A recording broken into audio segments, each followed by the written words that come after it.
You like to be a mixed martial a-hole.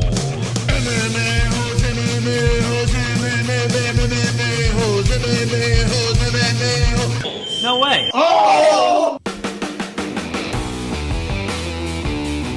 Chat room, unite. MMA-holes.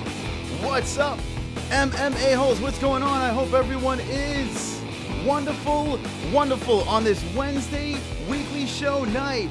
Yes, that's right. We are here and we are live. Ladies and gentlemen, welcome to the MMA-holes. I hope everyone's good. I hope everyone's sexy today. Everyone looks pretty sexy. I could see.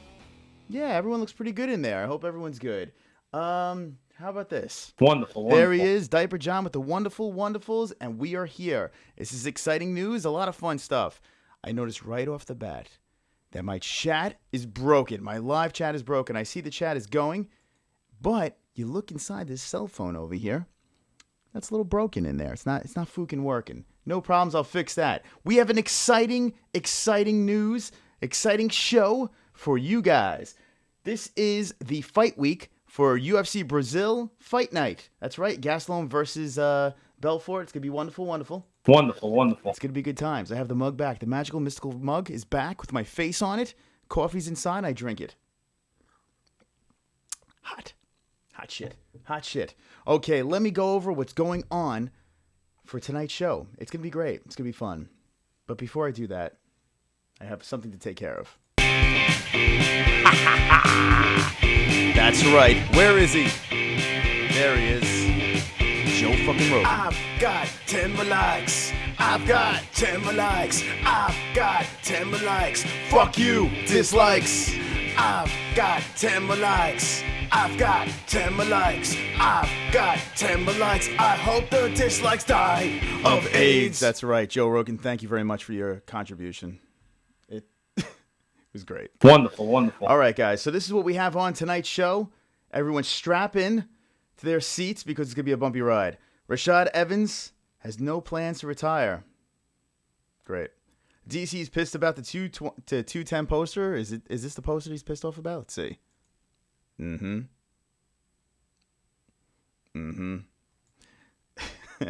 could understand. Amanda Nunez wants both belts. Yay. GSP versus Bisping. We're going to talk about that a little bit. Cody Garbrandt strangles TJ Dillashaw. That's going to be great to talk about as well. The picture's hilarious, by the way. Alvarez versus Poirier has been announced for UFC 211. That is a wonderful match. I'm looking forward to that one. Tony Ferguson is looking to fight Mac and Mac only. Sergio Pettis versus Cejudo. Yes, thank you. Let's see. Was UFC 210 was the main event the worst main event ever? We're going to talk about that. The 210 recap. Fight Night Brasilia. Premier FC is this weekend. We have a lot of fun stuff to talk about that. I will be in the building. Yes, myself, the MMA-hole, will be in the building. What else? And what's next for Khabib? But we're going to start off the show like this. Everything's dysfunctional. Even my tip jar is dysfunctional. Let's see if I can fix the tip jar. Let's see. Look in that tip jar. Oh, there it is. Look how cute. 19. Wow, we swole already. That's great. We're going to start the show like this. This dysfunctional show. First of all, it's my birthday. Everyone in the chat, wish me a happy birthday. Write FOOKIN now. And then I'll pull the chat up, and then we'll sing and dance. And, fuck yeah. Sing along. I've got 10 more likes. I've got 10 more likes. I've got 10 more likes. Fuck you, dislikes. I've got 10 more likes. I've got 10 more likes. I've got 10 more likes. I hope the dislikes die of AIDS. Yes, 10 mo FOOKIN likes. If you're new to the show, you know. You don't know. Well, every 10 likes, we play that stupid song. And it is a wonderful song. That's right, John. Thank you. So right now I'm looking over here. on my YouTube thing. I need to get this chat working. Without my chat flowing and going, I'm a sad boy. And it's not wonderful, wonderful. The reason why my chat's not working right now is because we had such a successful show on UFC 209. It may not have been, oh, there, I see the chat. Oh, my goodness, I've missed you so. There's my chat room. Oh, my God, you guys look beautiful. All right, but before we do that, let's go to this. Living room. Check this out, guys. Just take a look. Take a look. It's in a book, Reading Rainbow. 441. Now, you see that number right there? That number means that was the peak amount of viewers we had on Saturday night. If you look over here, we peaked right over here. Towards the end, it was a lot of fun. But the best part about this is we were FOOKIN swole the whole time. Here's a $125 over here, and it just kept rising into the 200s, going up into the 300s. Holy smokes, we had up to 441 people in this wonderful, wonderful room. And it is wonderful. Wonderful. We hit over 14,000 views on that video. I can't even wrap my head around that. 14,000 views on that last video on Saturday night with the Fight Buddies. Man, oh man, that was a lot of fun. We got 225 new subscribers out of that. Conor McGregor was sitting on the fence, flipping off the crowd multiple times. Let's see if we can do that tonight too. But if you look in our subscriber, look, live FOOKIN subscriber count, we hit up to 715 in this. Man, I can't thank you guys enough. I had a great time with that. So this is what I'm going to do. Okay. If you look over here, living room, let's go to Google Zoom. Oh, look, there's my face talking to you guys. But this is what we need. There you are. The fucking chat. Let's pop you fucks out. That's right. Okay. Back over here. Now what we need to do, we're troubleshooting. Live on the MMA-HOLES because I need, look at this. I'm looking into the chat. Oh my God, look at all you fooks. This is good stuff. I see the happy birthdays in you. Thank you. Very wonderful, wonderful. Wonderful. All right, let's switch this chat around. Live chat. Where are you, you fook? Where are you, fook? Stand by. Technical difficulties. All right, here it is. Oh, fuck you. You know, it's funny. As soon as I started the stream, I saw this chat flowing and going. I was all excited. And then I saw my chat wasn't moving. I almost killed somebody. That's okay. Everything's going to be fine. All right, here we go. Chat. Let's see if I could get you guys alive. Bring you guys FOOKIN alive. Let's take this away. Okay. And do this. Isn't this exciting? You guys get to watch this live. Troubleshooting. It's the only way to do it. Okay. Oh, look at you. Just look at you. Look how beautiful you guys look in there. You look so good. All right, Jed Hud. Chris, look at those suds. Almost freaking doubled in a freaking week. I can't even believe it. I really can't believe it. Jed Hud, I said that we were going to take over. We were going to recruit the best MMA fans of all around, and we did. We brought in 200 more people. All right, Chris, look at those subs, yes. Jesus Christ is here. It says, I'm sure the red panties on Saturday match with your red beard, Chris. Yes, they did. It was a red panty night, and it was... Wonderful. We had Diaper John, and we had the bacon neck. He looked swole. John was in rare form. It was a great time. Mexican says, if Joe Rogan was doing a fight companion, MMA-HOLES would have had only 2... Oh, shut up. Forget about it. Says, anyone... Oh, let's see. Anyone see how much the fighters made? Hunt and Overy made a shitload of money on that fight. Shitload of money. Jay Smooth says, Khabib stabbed us all in the back again. Craig Lee is here, says, it's on. That's right. Now we're going to check. Let's see the chat. Oh, my God. It looks good. It looks good. It looks good. Everyone looks good. Happy, wonderful, wonderful birthday. Thank you very much. Thank you. Wonderful. That's good. Now we're going to go in here. The living room. All right. We got to fix the living room before I kill it. I'm going to kill somebody. Oh, fuck. You know, I'm just going to disable this fucking chat. Fuck you. Fuck you, chat. Yeah, this is what happens. When you have a swole show, you come back on a Wednesday show, and this fucking happens. Your fucking chat gets broken. That's okay. I forgive you. I forgive you. This weekend, this is the card. This is what's going down. Check it out. Mexicano versus Braziliano. That's right. I don't know what the fuck that was, but this is happening, guys. This is FOOKIN happening. Even my fucking TV's banged out. Oh, what'd you guys do? What did you guys do to me? Here we go. Like this. Like that. Oh, yeah. Shit's about to go down. All right. Fix it. The fuck? All right, that's good enough. There it is, Kelvin Gastelum versus Vitor Belfort. We're going to be discussing that tonight. It's going to be great. It's going to be wonderful, wonderful. But more importantly, we need to talk about this. We need to talk about this weekend, Premier FC. I'm going to be in the FOOKIN building. MMA-holes, if you saw last week, a lot of shit went down. We had some fighters on. The previous week, we had some fighters on. Premier FC is going to be in the house. Actually, the MMA-holes is going to be in the house, and it's going to be wonderful, wonderful. It's going to be a great time. We're going to be covering the Premier FC event. It's a pay-per-view event. It's only $14, not too bad. But if you're in the area, grab some tickets, hang out with the MMA-holes. It's going to be in the Boston, Massachusetts, Connecticut border. Just go to premierfc.com and you can check that shit out. We're going to be talking about that as well. And we have a lot of stuff planned for that weekend. I'm going to be bringing the camera. I'm going to be bringing a team down. There's going to be wristbands because there's no party like a party without wristbands. With wristbands. Wristbands will be there. Be a good time. So if you are there, make sure you come by and say hello to the MMA hole so we can give you fresh hugs. Because that's what we do. Yes, that is what we do. All right. But we have a lot. Like I said in the beginning of the show, we have a lot to talk about tonight. Let's get to everything. Chat room, unite. Oh my God. There you guys are. Look at you guys. You're looking so good. Herbean is here as well. Says, yeah, Rothwell got flagged by USADA. He did that FOOKIN bold fuck. All right. Albertino, the sensational Esser, says, FOOKIN.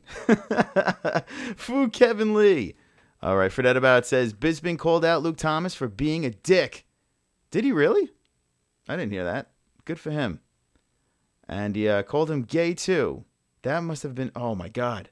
Forget about it. If this is the truth, Michael Bisping has become my favorite fighter of all time. That's right. That is right. Now we have some friends coming into the Hangouts. I sent out the Hangout link. So we'll have some friends in this room over here. Hold on. This room right here with my big crown face. We're going to have the mighty Justin Sumter. He's going to come by and say hello. And maybe some other surprises. You never fucking know. Check that out. Look at that. Beautiful. So, that's that. All right. Let's see. Rothwell is done, but 2 fights were added for that. Jesus Christ is Herbean.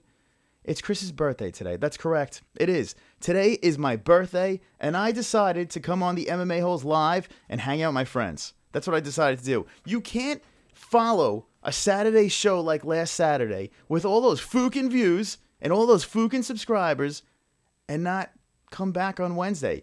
Every Wednesday we've been doing this. This is week number 28. That's right, 28. You heard me correct. Conor McGregor's been here every week. Yes, sir. See, thank you, Conor. Thank you for joining us. So this is 28 weeks in a row, and we're only growing and swollen, and we're just having a great time over here. Great FOOKIN time. Let's see what else the chat says. And then after I talk to you guys in the chat, we're going to talk about UFC 209, that fantastic card. Actually, it wasn't bad. It wasn't a bad card. Besides the main event, I had a really good time with the card. I had a lot of fun with it. We're going to talk about that in a sec, but I love my chat. Jed Hud says Gastelum will make it. He's at 85 now. That's correct. And Kelvin Gastelum is one of my favorites. That guy definitely knows how to fight and put together a thing. We're going to give you my picks. Why the fuck not? All right. Albertina Sensational says, who the fuck watch Premier FC? The MMA-holes will. That's right. Premier FC, a lot of people aren't aware of Premier FC and the MMA-hole community. I'm just telling you about some local stuff that's going down. Premier FC has some young studs, young ladies that are looking to make a splash onto the scene. And you're hearing it first. So we're called the MMA-holes here. So we cover majority UFC, let's be honest. Everyone wants to talk about the UFC. Some Bellator. People hate when I talk about Bellator. But we do talk about Bellator. And we talk about Premier FC. And whatever comes our way, we're going to talk about it. That's what we do because we're the MMA-holes. We're not the UFC holes. But remember, A-holes is at the end of it. And that's what we all are. So don't get it twisted. Woo! MMA-holes Chris says loser. Welcome, MMA-holes Chris. MMA-holes Chris, make sure you subscribe to the MMA-holes. Mexican says, is it me or is Bisping just a wasted all of our fucking time? Now GSP is right. I'm torn with Bisping. I'm very torn, Mexican. I'm super torn with Michael Bisping because I like his shit talk. I like his banter and all that bullshit. You know, I like how he does it. He's a piece of shit and I enjoy it. I enjoy it. But the problem with Michael Bisping is he's holding a division hostage. He actually, the funniest part about this is he blamed the UFC for it. He blamed the UFC. He told the UFC that, it's their fault. I didn't want GSP. They gave me GSP. They just put him there. But he did say he wanted to get paid, and he is scared of Yoel Romero. Let's be honest. He says after GSP, he's going to turn around and fight Yoel Romero after he beats up GSP in like 6 weeks or some shit. Get the fuck. That's not happening. He is holding that division hostage, but let's be honest. Let's all be honest. I think we would all like to watch that fight. No? I mean, let's be serious. Let's be a little, I don't know. The fans are, we don't care. We really don't care. I mean, a lot of people care about standings and what's right for the fighters. And to a point, I do. But you'd be lying if you said you didn't want to watch that circus. Michael Bisping versus GSP. I mean, I kind of want to watch it. It's a disaster waiting to happen. All right. Left my ass off. Ginger years of clapping. King Clan, welcome you, Fook. Thomas T says, I support any MMA, including the great fights at Trump rallies. Yeah, let's get those on here, too. Jed Hud says, Tony Fergs got elk blood. Elk blood. Fum Duckers here says, Thomas T is here. Martin Williamson says, the damage come back and make me cry. The damage. You know, I kind of feel bad. For those of you that were here, for that stream, I was a little hard on the damage. I was making fun of him a little bit, and look at the motherfucker. He comes back, face mutilated, and wins that fight. Respect. And Martin Williamson cried. Rudy Sports, more tears. Thomas T says, howdy fum. Bisping is retarded, let's be honest. He is. You look at his eye, and it's all wonky and weird. So it is uncomfortable, Bisping's eye, but that's fine. 4 more likes for 30. Holy shit. We could play the song again 3 times. Guys, we played that song so many fucking times on Saturday, my head was going to explode. And I think Mexican's a little jealous because we had a lot of fun without him that night. He only stopped in a couple of times, Mexican. You left us hanging there. How dare you? All right. Stefan Killam's back says, let's do an interim belt for middleweights. Let's give everyone a interim belts. Why not, right? Let's just have interim for everybody. Fook it. Let's just do it, right? Ugh, it's crazy. It really. Bitch bang. This is Jay Smooth. Howdy, Thomas. This is Fum Ducker. Stephen Killen says, let's do that. Okay. My weed looks like your beard, Chris. Interesting. That sounds like some good weird. Weed beard. Wonderful. I'm shot today. Had a long day today. Not like you guys give a fuck. But I had a long day today. Got the bike out. Went to the gym. Had a lot of stuff going on. My old ass had to get out on the town and get swole for you guys. So that's what happened. The interim belt for middleweights. This kills me. Jacare, I got to give credit to Jacare, man. Jacare just takes fights and doesn't give a fuck. He really doesn't. He wants that title shot, but he just keeps going, keeps trucking. I got to give him a lot of credit for that. Fum Ducker is picking Gastelum. Viator's cool, but going to lose. I'm going to give you my non-stop perfect picks because that's what I do here on the MMA-HOLES. What's good about this weekend, what's good about me going to Premiere, there's a good and a bad about this weekend. Let me talk to you guys about this weekend. This weekend, we're going to be doing some live streaming. We're going to be filming some pre-recorded stuff as well. So we'll have interviews with the fighters. We're going to have a lot of fun with these guys. But we will be doing a live stream this weekend from the event. So we will be staying in touch with you guys. But the best part about that is you're going to get my non-stop great picks. Mystic Moss, which you look right over here, is my name, Mystic Moss, Chris. I get all my picks right. I went 6 for 6 with the Lewis and Brown fight. Then this fight comes along. Why not get four fights right and 1 wrong? Not too bad. Tonight you get to hear my picks for this weekend's fight night in Brazil. And the card doesn't look too bad. Let's check it out. Living room. There you are. Let's get a little closer. Get a little closer. Don't be shy. All right, I'm going to turn this chat off because it's all fucked up. But there it is. Look at this, guys. Kelvin Gastelum, Vitor Belfort. It's a weird fight, this fight. It's a little weird. Makes me a little nervous, this fight, because Kelvin Gastelum, I always pick him. He's the guy I always go for. No matter what and who he fights, I always pick Kelvin. The guy is a fucking beast. He really is. I like the fact that he's very well-rounded. He's a wrestler, but man, he could put you to sleep as well. The thing with this fight that's weird is Vitor Belfort. Seems like he's a lot bigger. I know he's a deflated, less juiced up version of Vitor Belfort, but I don't know. He's a lot bigger than Kelvin. I'm curious to see how Kelvin performs in this one, but I have a guaranteed pick. And don't worry, shortly you'll find out about it. Shortly. But for a fight night, it's not a bad looking card. It really isn't. In Brazil, Josh Berkman on the prelims. You know, looking through this thing, not too bad, not too shabby. This is going to be a good one right here. Yeah, don't sleep on this fight. The Cowboy's back. Why not? Versus Tim Means? I'll take that. Fuck, man. Look at these fights. Betch is back. Why not? Why the Fook not? This is going to be another good one. I tell you what, man. Not a bad fight at all, guys. I think you're in for a treat. But I'll be at Premier FC, so I suck. This is an intriguing one to me, too. The Vellante versus Rua. Volante's on a nice little tear right now. It's a tough one to pick. And Vitor versus Kelvin. Not bad.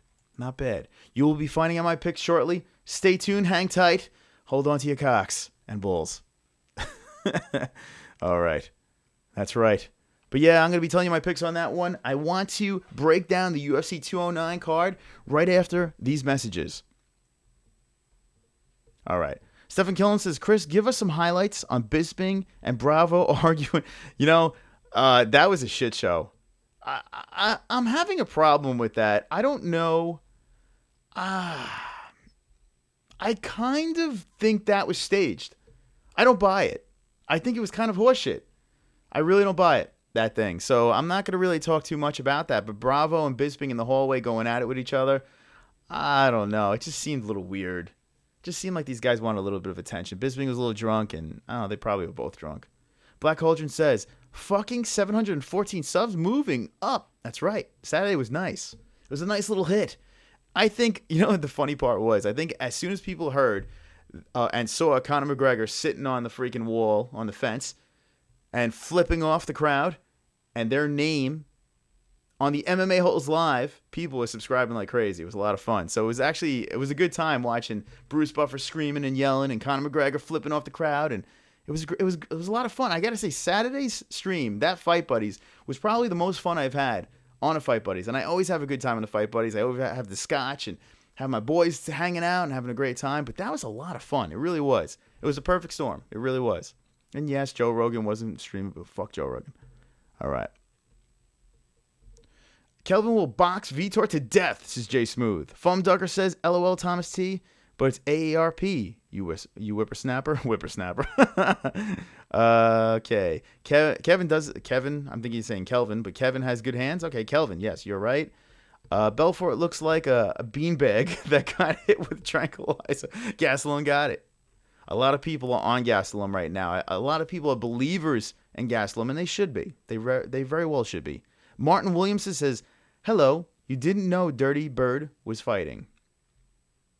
Martin, honestly, with this card right over here, looking at this card, oh, hello.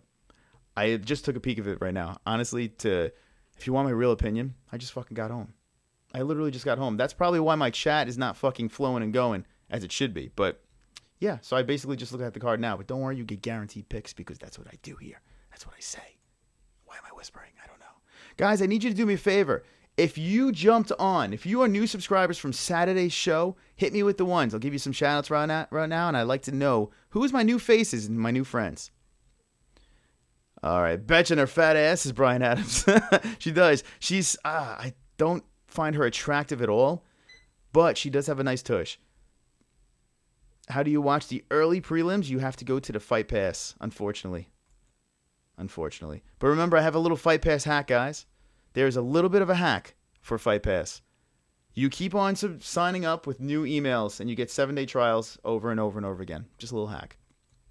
You could just tell them the MMA-HOLE sent you. Jesus Christ. Max Chivas almost eliminated yesterday. Penalty shootout. Little soccer talk over there. Stefan says, that's the seed, you dumb fucks. Joey Diaz about Bravo Bisping argument. Urbine C says, Fox Channel. I don't know if... I don't know. Is it on Fox? Hold on. Let me look at this fucking thing. I don't... I know the FS1. Yeah, no, the early prelims are on Fight Pass. The prelims are on FS1 and the main card's on FS1. I watched 6 or 7 different videos and Eddie was just agreeing with Bisping. Retarded. Yes, Martin Williamson, I think the whole thing was fucking stupid. They made such a big deal about it and it was so dumb. Now, what I am intrigued about, and I hate tough, the Cody Garbrandt and Dominic, TJ Dillashaw thing, that's interesting because the picture has Garbrandt just fucking mauling TJ's face. I mean, there's nothing good that could come out of that. So I'm enjoying that. I'm interested. I'm intrigued. Let's just say that. All right. Did you have birthday tiramisu? MMA-HOLES, Chris. No, I didn't. And it's good that I'm here. You know, MMA-HOLES, Chris, you got to put an avatar there. You got to have my beautiful red beard in that little bubble that you have there. I can't just have a teal, faceless face. It's just not the same. Baby Jesus, yeah, I saw a crazy game. Yeah, man, Chivas. Whatever the hell Chivas is. They're talking about a little soccer over there. The Barboza versus Darush is going to be fun. Yeah, anytime Edson Barboza's in a fight, it's a must-watch. All right, so this is what we're going to do. This is the fight for this weekend. It's a fight night. It is Brazil, but we have a situation to deal with over here. Let's go into it. UFC, and we're going to go into it. Yes, friends, UFC 209. We need to discuss. I need to have your opinions on this as well as my opinions. Check it out. UFC FOOKIN 209. There it is. Oh, my God. May we never see these two fight again. Oh, at least against each other. Yeah. There it is. Wonder Boy and Stephen Thompson is Wonder Boy. There you go. I'm fucking all over the place today. Hold on. Let me just do this. I need to do 2 things. I need to go like this. Yeah!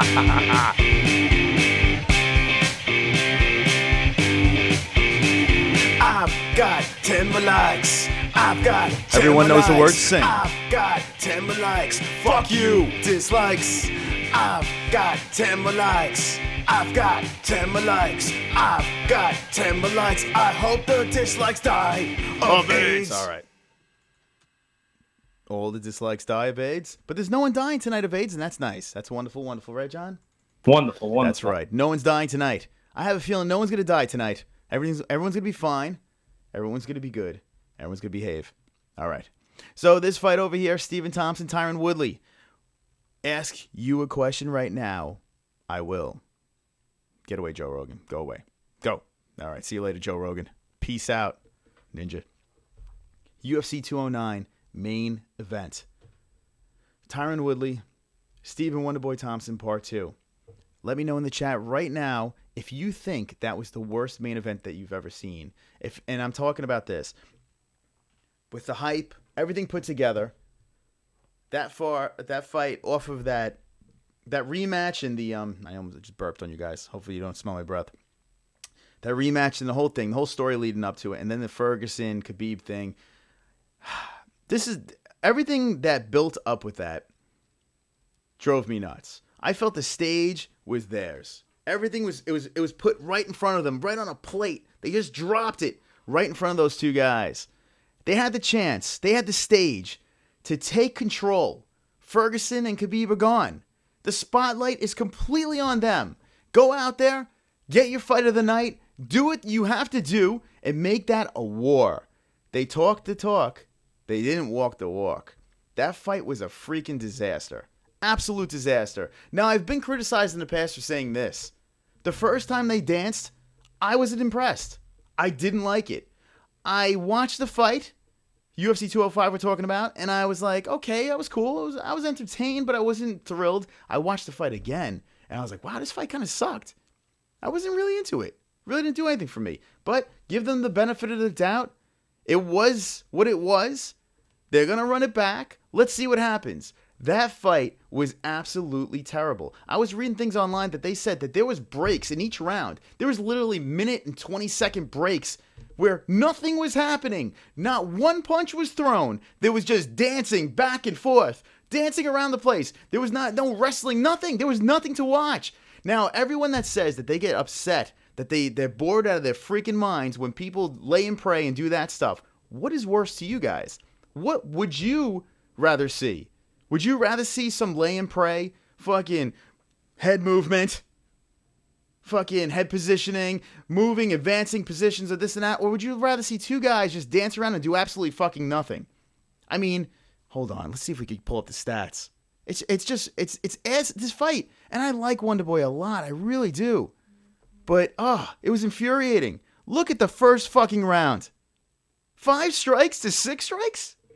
Holy, this is ridiculous. Then you look at this round. 8 strikes, 8 strikes. Yay. Okay, we pick up the pace. Getting a little bit better. We're warming up. But not much even happened in this round. Oh my God, pitiful. Absolutely pitiful. The best part of the fight, and we could all agree on this, was the last 10 seconds of the 5th round, where Tyron Woodley actually went forward and almost knocked fucking Wonderboy's head clean off. Best part of the fight right there. But was it enough to save the fight? No. It left a bad taste in everyone's mouth. And it wasn't fun. It wasn't fun. And it's a shame. I was criticizing UFC 209, and I have to say, I was entertained. Let's just go to this fight right here. Holy shit. I was calling this guy Short Bus, and I'm talking about Darren Elkins. Much respect to this guy. Much respect. I mean, the dude was getting the fucking shit kicked out of him. Look at this. Just look at it. Control. Total strikes 102. Significant 39. My man was all over the place. His head was almost fucking destroyed. A little bit of a comeback here. And that's a wrap. Dude, Darren Elkins showed major heart and was like, wow, now we got ourselves a fight. Here we go. Bang, finishing. Bang, finish. Bang, submission. This fight was fun. I don't care. It was a decision. I had a good time with this fight. It was close. Very close fight. I think they got it right. Kelly won. It was entertaining. Bang. Fight of the night. Dude, this fight was insane. This fight was insane. These two were going at it. I picked Venata. This was my only loss on the card. But, man, I was not disappointed. David Tamer is a freaking animal. David Tamer is very impressive. And David Tamer did a lot in this fight. He ate everything Lando Venata had. Everything Lando Venata gave him, David Tamer was like, fuck that. I got this. He ate every freaking punch. Everything that was thrown at him. Everything, the kicks, the wheel kicks, landed right on the button. David was like, I'm good, man. It's pussy shit. Kept marching forward, won the fight by decision, got fight of the night. But I'm sorry. This was a disaster. It's a shame. It's a shame. Even if it was an average fight, I could say, okay, wound up being a good time. But, fuck. That was a disaster. That was an absolute disaster. I'm sorry, Wonderboy. I know he was complaining, and he was like, I won that fight, but who gives a fuck? Who cares? The fight was terrible. It was terrible. It was close. It could have went either way. It could have been a draw again. I wanted a draw so bad. I wanted it in the worst freaking way. We didn't get it. Tyron Woodley gets the decision, and that's that. Hopefully that's the end of that. But don't count Wonderboy out. He'll be back. He'll be back soon. But who will he face when he comes back? All right, let's check you guys out, see what you guys say. Stephen Killam says, I hope Maya wins against Masvidal and then chokes Woodley unconscious. Stephen, I would like to see Maya win too, but you got to think that the UFC does not want to see that happen. You have to think the UFC does not want to see Maya versus Woodley. They don't want to see that. They're not going to want to see that fight. They're really not going to want to see that fight. So everyone and their mother is going to be rooting for freaking Masvidal to pull it off. I kind of hope Maya wins too, just to stick it to UFC. Jesus Christ says, and of course, now the Diaz brothers can claim they are the money fights. Listen, they got a lot of leverage now after seeing what's going on with the UFC. The UFC is, and Khabib, fucking Khabib, you fat fuck. Steven Sedilla says, the 209 prelims outdid the pay-per-view. I mean, the UFC didn't even have a FOOKIN clock. That's right, Steven. The card was a disaster, complete disaster, but it pulled together very nicely. It really did. Even with that death blow, that devastating blow by Khabib, it went along and it had a great time. Could you imagine if Khabib and Tony were on that card fighting? It would have been crazy. Do you think that Wonderboy Woodley fight would have been any better? Probably not. But at least we would have saw another good fight. It's so frustrating. Let's see. Ronnie Frampton's here, says, hello, everyone, and hello. I'm hoping you... Wonderful, wonderful. Whoa, Johnny Diapers says, wonderful, wonderful. Welcome, Ronnie. Hope you're having a great night. Jay Smooth says, if only Pelos was still around, he could snap Willie's ankle. No. Fuck, man. I'm telling you, man. Woodley is still the champ. Nothing against him. The guy's still a good fighter. It's just these two guys, they nullified each other. Every time they fight each other, they just nullify each other. There's so much respect between the two. I don't know. I like respect between two fighters, but I kind of want these guys to rip each other's heads off. I kind of want these guys to want to win. And you just didn't get that vibe until the last 10 seconds of the freaking fight. You didn't get that vibe. And Woodley, credit to Woodley, because Woodley's like, all right, fuck this. We're about to do something right now. And it took him the whole fucking fight to do it. Danny Bonaducci, Mexican says he'd rather see Danny Bonaducci do lines of coke and try to get it out. Oh God, Danny Bonaducci doing lines of coke probably would have been a way better time. And fucking A. Fred about says the Diaz brothers need to shut up. Nick can't win a fight to save his life, and Nate got fucked up by Connor. Says Fred about it. Oh, that's gonna cause some reaction in the MMA-HOLES chat room. I'm pretty sure. But listen, if anything with the Diaz brothers, they're freaking exciting, man. They're exciting, the two of them. Whether you like them or not, they're fun to watch. Let's see. Jesus Christ says Connor is the only counterpuncher that walks away always forward. He does. Connor does walk forward. He's not afraid to pull the trigger. Wonder Boy, it's weird because Wonder Boy, I mean, with the McDonald fight, you saw a smarter Wonder Boy. It wasn't a fun guy to watch, but you saw every fight he likes to adapt to and change his style. If he notices a red flag, he moves from that and tries to go about it a different way. So he's fighting smart. The problem was they were both fighting smart. They didn't want to get fucking punched. So it was a stalemate. Fred about it says Tamer pulled down Lando's pants and fucked him. Stephen Killam says the undefeated dudes got defeated actually. Yeah, that's crazy, right? Back to Craig Sanders. Thank God Khabib didn't fight. Do you think he would have been out? I do feel, and I said that Tony Ferguson was a lock for that fight. He was going to win that fight. It just sucks. We're probably never going to know. Jesus Christ says, now everyone wants the Diaz brothers with these latest bum UFC cards. Craig Lee says it sucked out loud in pink panties with smiley, smushy, crying faces. Jay Smooth says, Elkins with comeback of the night. Elkins, good for that guy. I was ripping on him. I was a little drunk on the scotch, but Elkins definitely proved himself. He really has a lot of heart, and that's what you have to give to the man.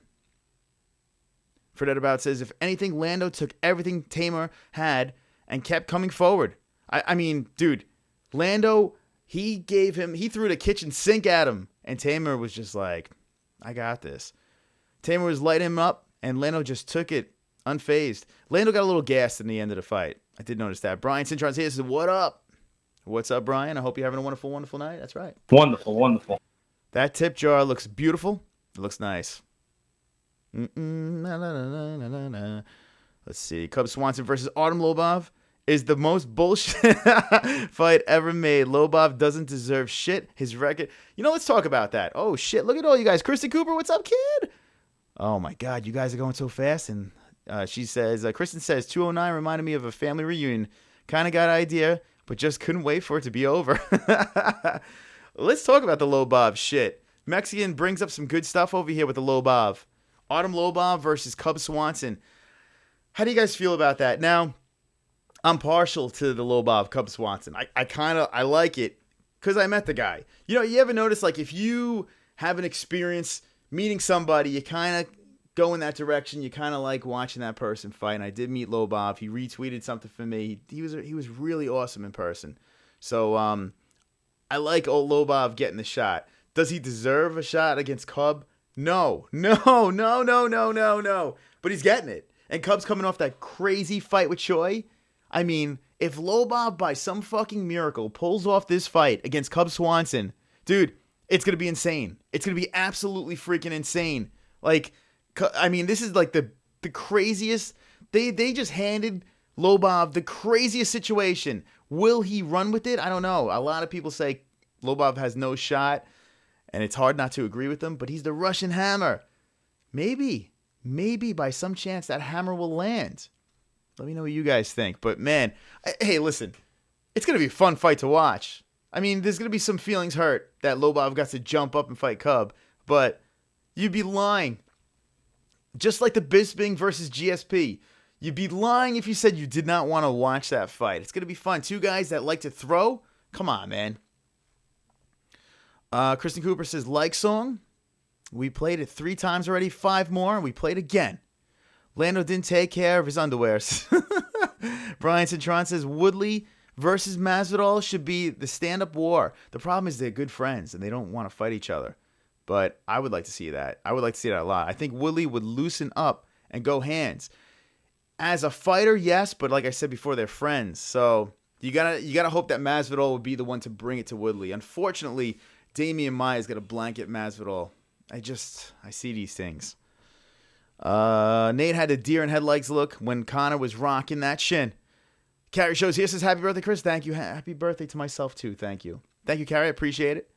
It's sad to watch Nate speaking. Vietnam vet. Says, Jesus Christ. Thank you, Carrie. Says, the other Chris. The other Chris says, thank you, Carrie. That's very nice of the other Chris. Hey, it's my birthday, too. Hydro, is it your birthday? If it is.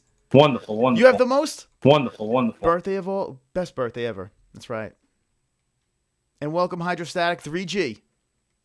My birthday friend. Kristen Cooper says, Mexican, it's better when we got our own food, boys.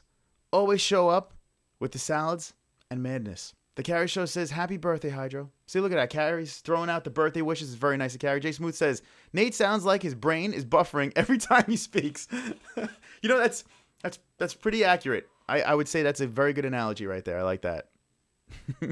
Thomas T in the Fookin house. Thomas T says, anyone see Khabib's manager? Ali picking his nose on the MMA hour. Oh, shit. That's right, he was. That's right. I did see that, Thomas T, and I saw you in that room. The MMA hour is my favorite. That's still my favorite MMA show right now. If you had to ask, it gets to the point, and I enjoy watching it. Now, it's not like this circus over here, the MMA-HOLES Live, where we fucking go crazy. We have fucking crazy stuff. McGregor's behind me over here, strutting his stuff, hanging out. But it's fun. Ariel Hawani does a good job with the interviews, and he has on great guests. They make sure they get the guests on that are for next weekend or something that just happened. They make sure that they address all the situations and they cover everything nicely. He was picking his nose, and the best part about it was that chat was calling him out left and right. Now, here's a weird thing. Ariel Hawani's show, the MMA Hour, the chat was on like a slowdown. You were only allowed to post like once, like every fucking minute, it seemed like. It was ridiculous. What was that about? If you guys are in that chat, let me know what you thought about that. That sucked. You can't spam that shit. I like my chat spammed. Speaking of spam, I don't see any George Samperson here. Everyone can relax.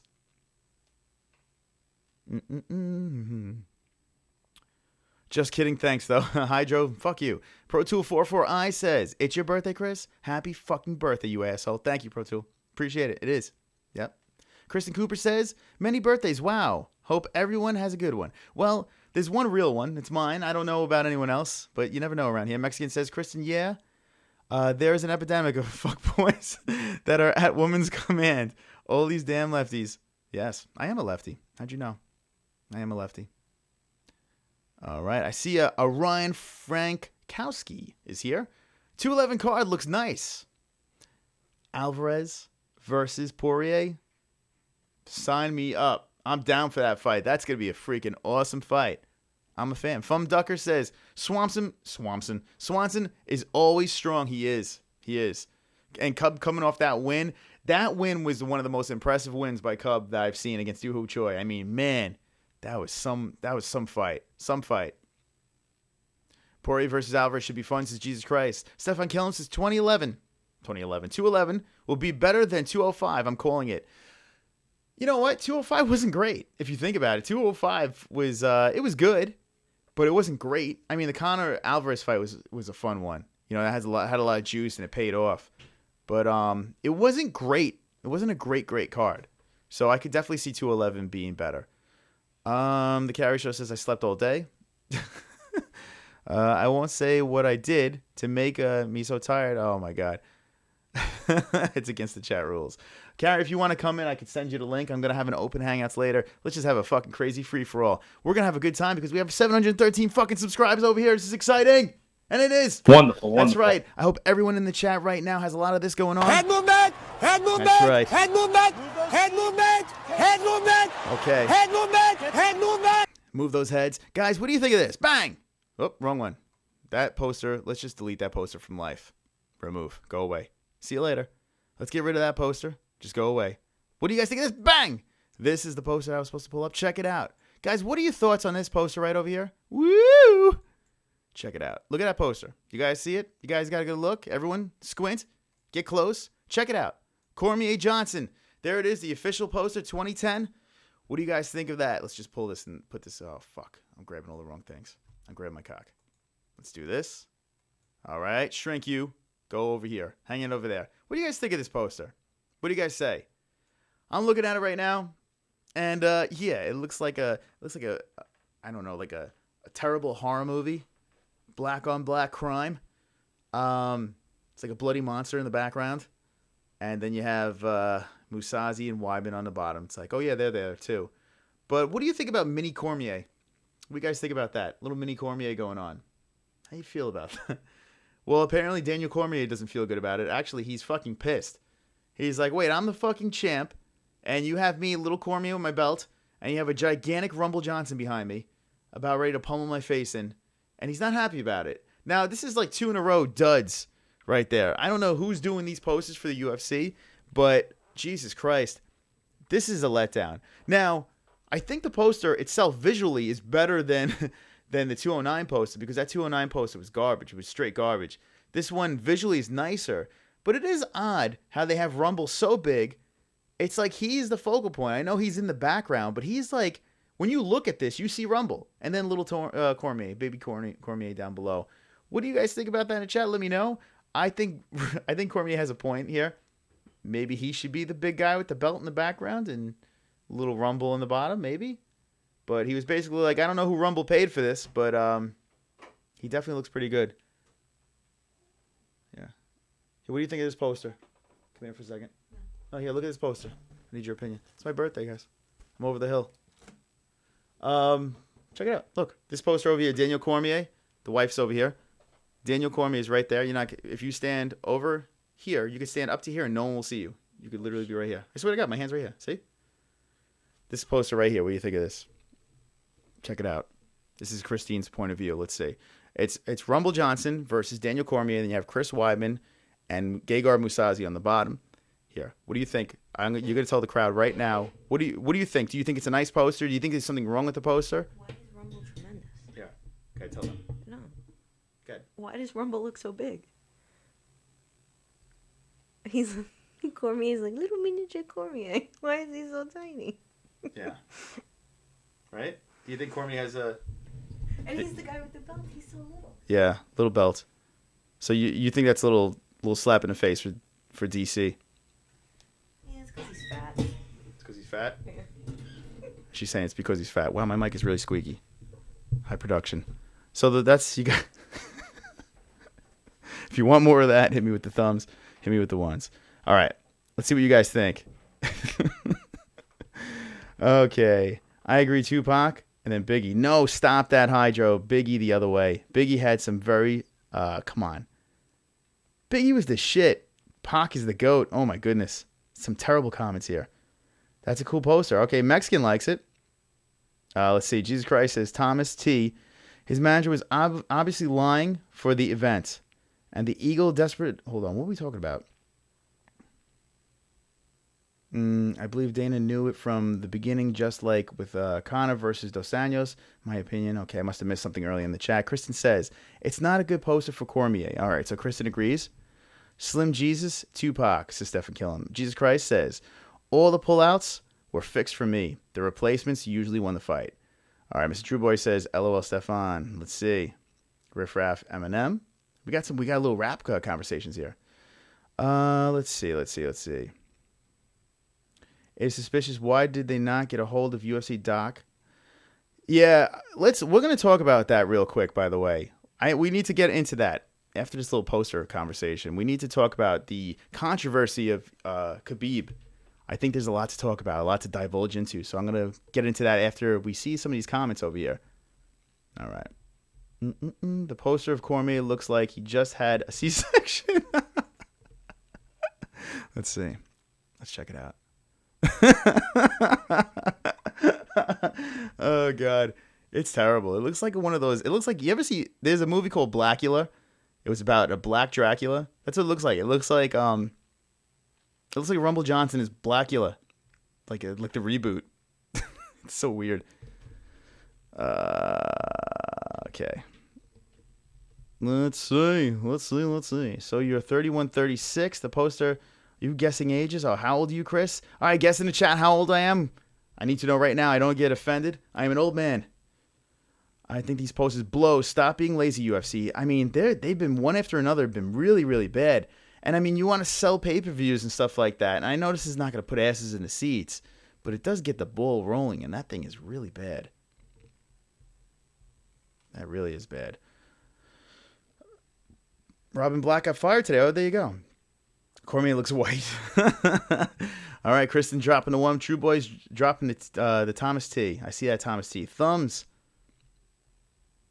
All right, so one person. Robin Black can go back to rejoin the Google Dolls on the next tour. Thomas, that was pretty good, Mexican. Cormier looks like he better not drop the soap in that poster. Oh, God. It's so fucking weird.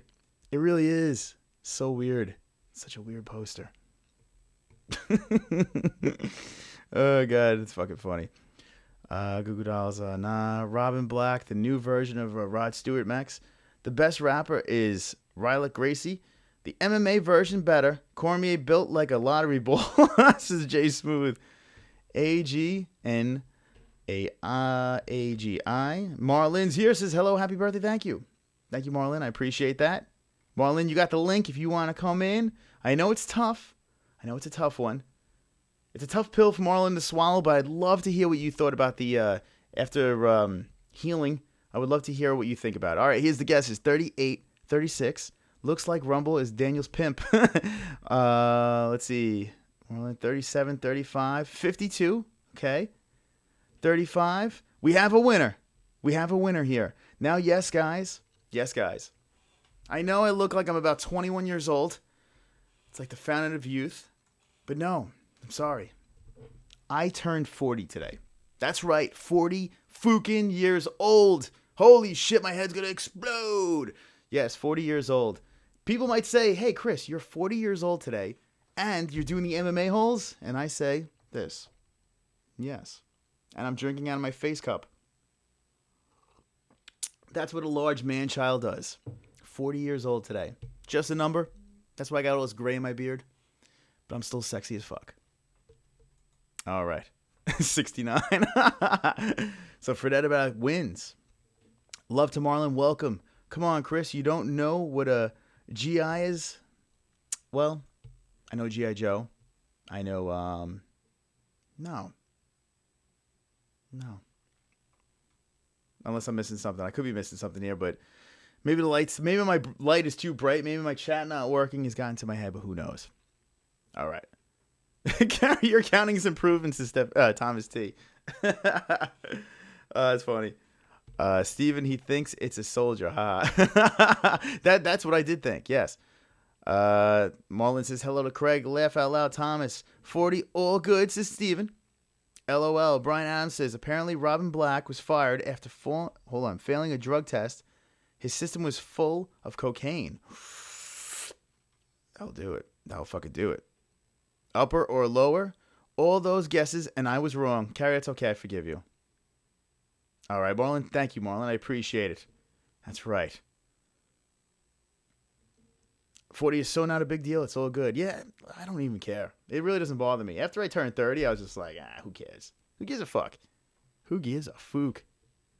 But Chris is a 23 and a ginger years.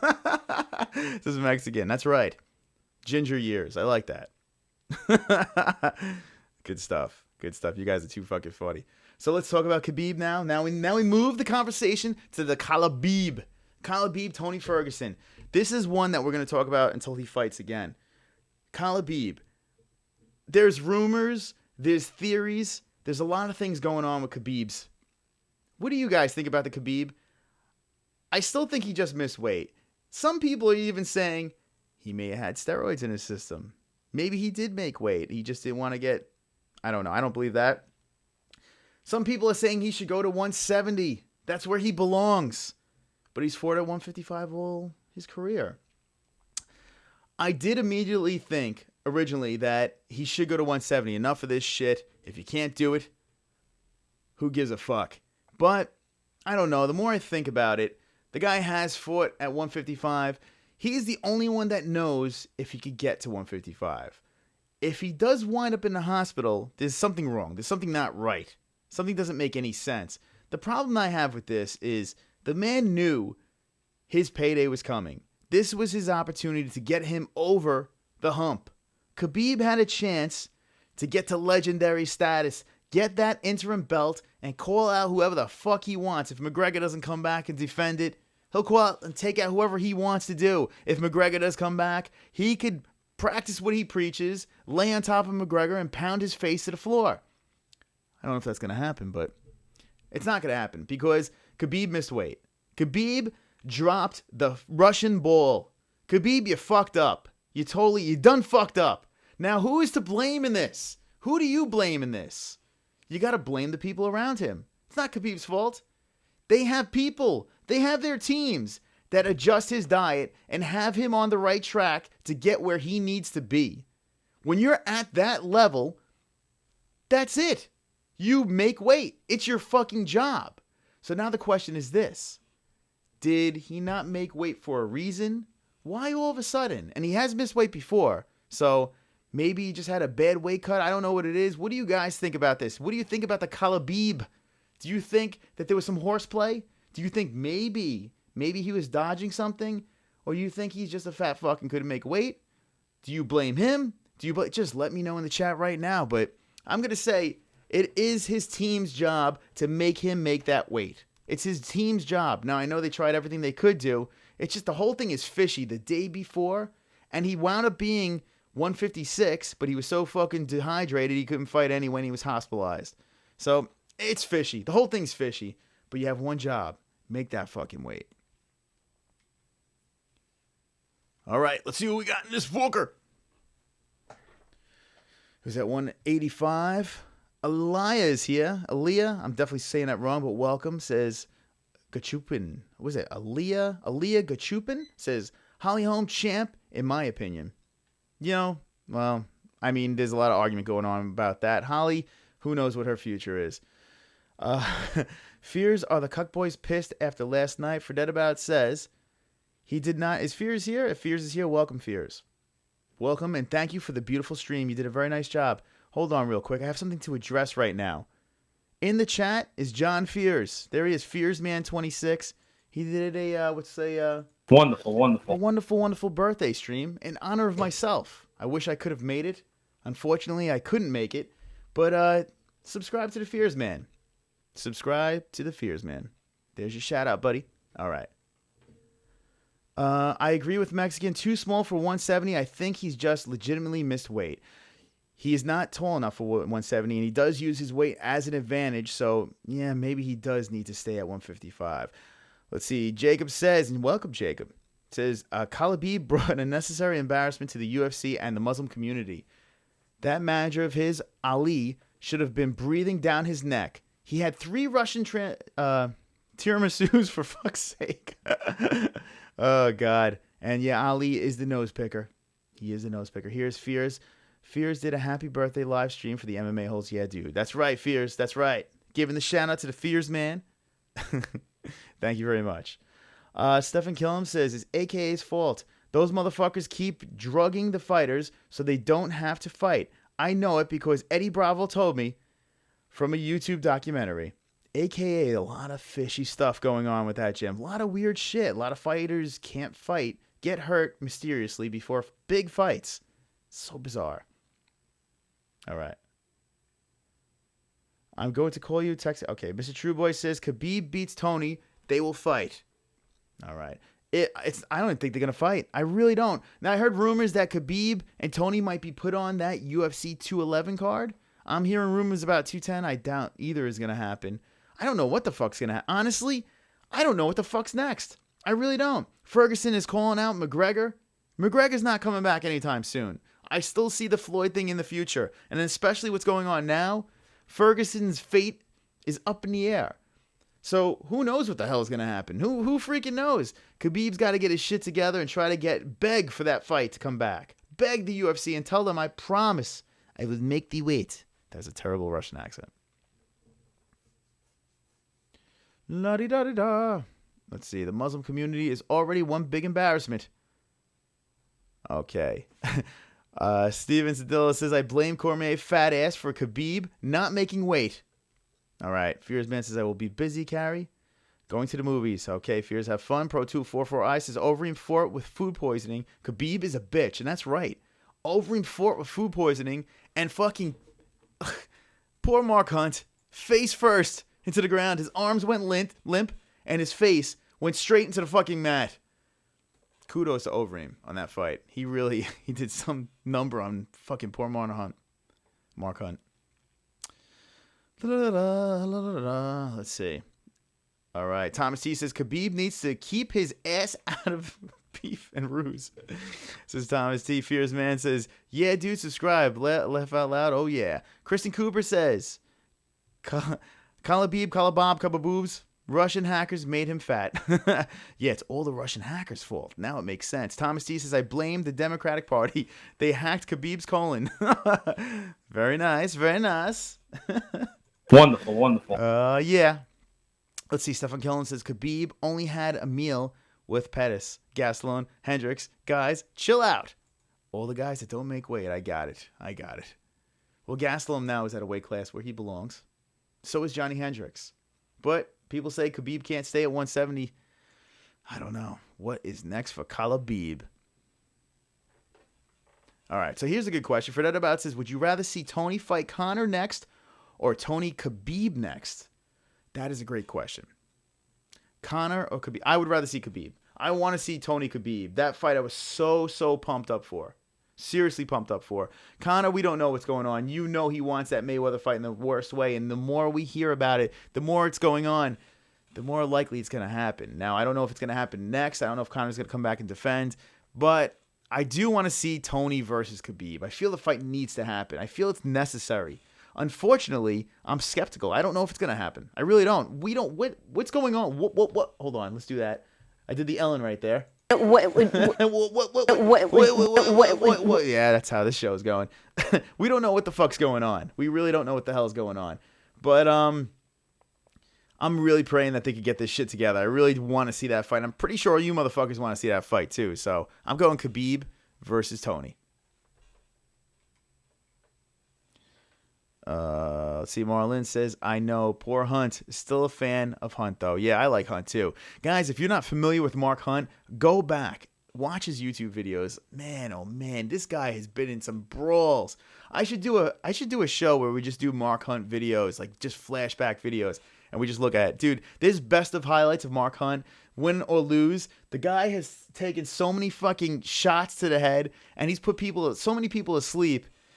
Oh, man, Mark Hunt is so much fun to watch. You got to think this guy's got a brain damage one of these days, but he is fun to watch.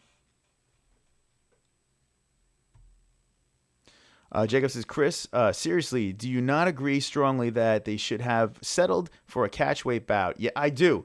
I would have liked to see that.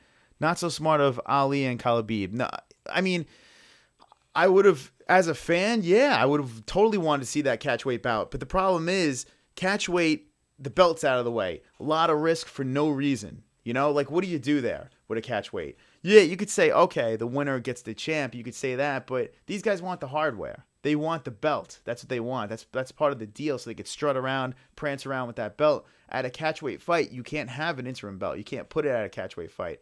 So, unfortunately, it just wouldn't have worked out. You know, wouldn't have worked out. The whole thing here was this. The interim champ prances around the belt. It's for marketing, gets everyone pumped up and ready to go. If you say, hey, the winner of this fight fights the champ, how many times have you seen a fight that the winner of this fight fights the champ and it never happens? You've seen it a million times. So, I mean, people don't believe it and stuff like that, and you never know. Sometimes people jump the line. So these guys want that interim strap. They just wanted it. So I don't blame Tony for kind of being like, oh, I'm going to sit out. You know, I don't blame him on that one because he got paid and he's going to wait for another opportunity. It's just a shit situation for him. It really is. That situation sucks. Conor McGregor is a different animal. Conor would have taken a fight. Fuck it. Who gives a shit? He would have fought anyone. Wouldn't have cared. You know, but he's different. He's an exception to all the rules. So it is what it is. 38 in that Fookin jar. Wonderful. Fookin wonderful. Wonderful, wonderful. Thank you, John. Where did I leave off? Tony Khabib. Hold on. Fred Edabout says, you remind me of Borat exits. I'll rewatch that this weekend. Kristen Cooper says, Tony Khabib. That's what you want to see. That's what I want to see, too. Fred Edabout says, Borat is the best stoner material, bro. Yes, Borat. I could totally see that. Drunk, stoned, even on nothing. It's fantastic. Okay, Marlon says, I want Khabib and Ferguson. I'm with you, Chris. 155 is all F up. And I don't know who to blame, McGregor or Khabib. That's the problem. Here's the thing, guys. I've said it a million times. You got to give Conor respect. This man right over here, you have to give him his respect. The guy shows up.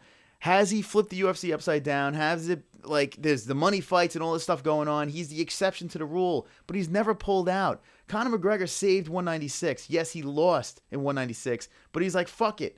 I'll take on Nate. Let's go. Nate came in, strolled in, wound up choking him out, but he did it for the fans. He did it for the pay-per-views. He did it to get paid. And thankfully, I was at that fight. If Conor wasn't going to be fighting at that fight, I would have been devastated. If I had tickets to the Tony versus Khabib fight, it wasn't the Wonderboy Woodley fight. It was the Tony Khabib fight. That was the fight. That was the fight everyone paid for. If I had tickets to that fight, I would have been furious. Furious. The day before, what do you do? What do you do? Now, you could fight for your money back, yes, but what if you're in Vegas already? Who is going to pay for your airfare, your hotel? So, guys, you could be hard on Conor, but hey, at least he still fights. He still fights. So, Khabib kind of fucked things up. He did, especially for the fans. I think he issued an apology and this and that, and people are like, don't be so hard on Khabib, but it is his job. It is his job. You know, if you don't perform the way you're supposed to perform at work, you get fired. That's how it works in any normal job. I'm not saying Khabib should be cut from the roster, but there's got to be consequences. He has to listen to the heat. That's just how it is. And, yeah, I didn't play my rant song. I should have, but I ranted anyway. It got me going and flowing. Okay, guys, early day and moving soon here. Stay awesome, kids. Thank you, Kristen. Have a... Wonderful, wonderful. Thank you. Brian Cintron says, I want to see a triple threat street fight in Dana White's driveway. Khabib, Ferguson, and McGregor. That would be awesome. That would be a great fight. We need to see that. That needs to happen. That must happen. All right. Forget about Steven Kilimanjaro.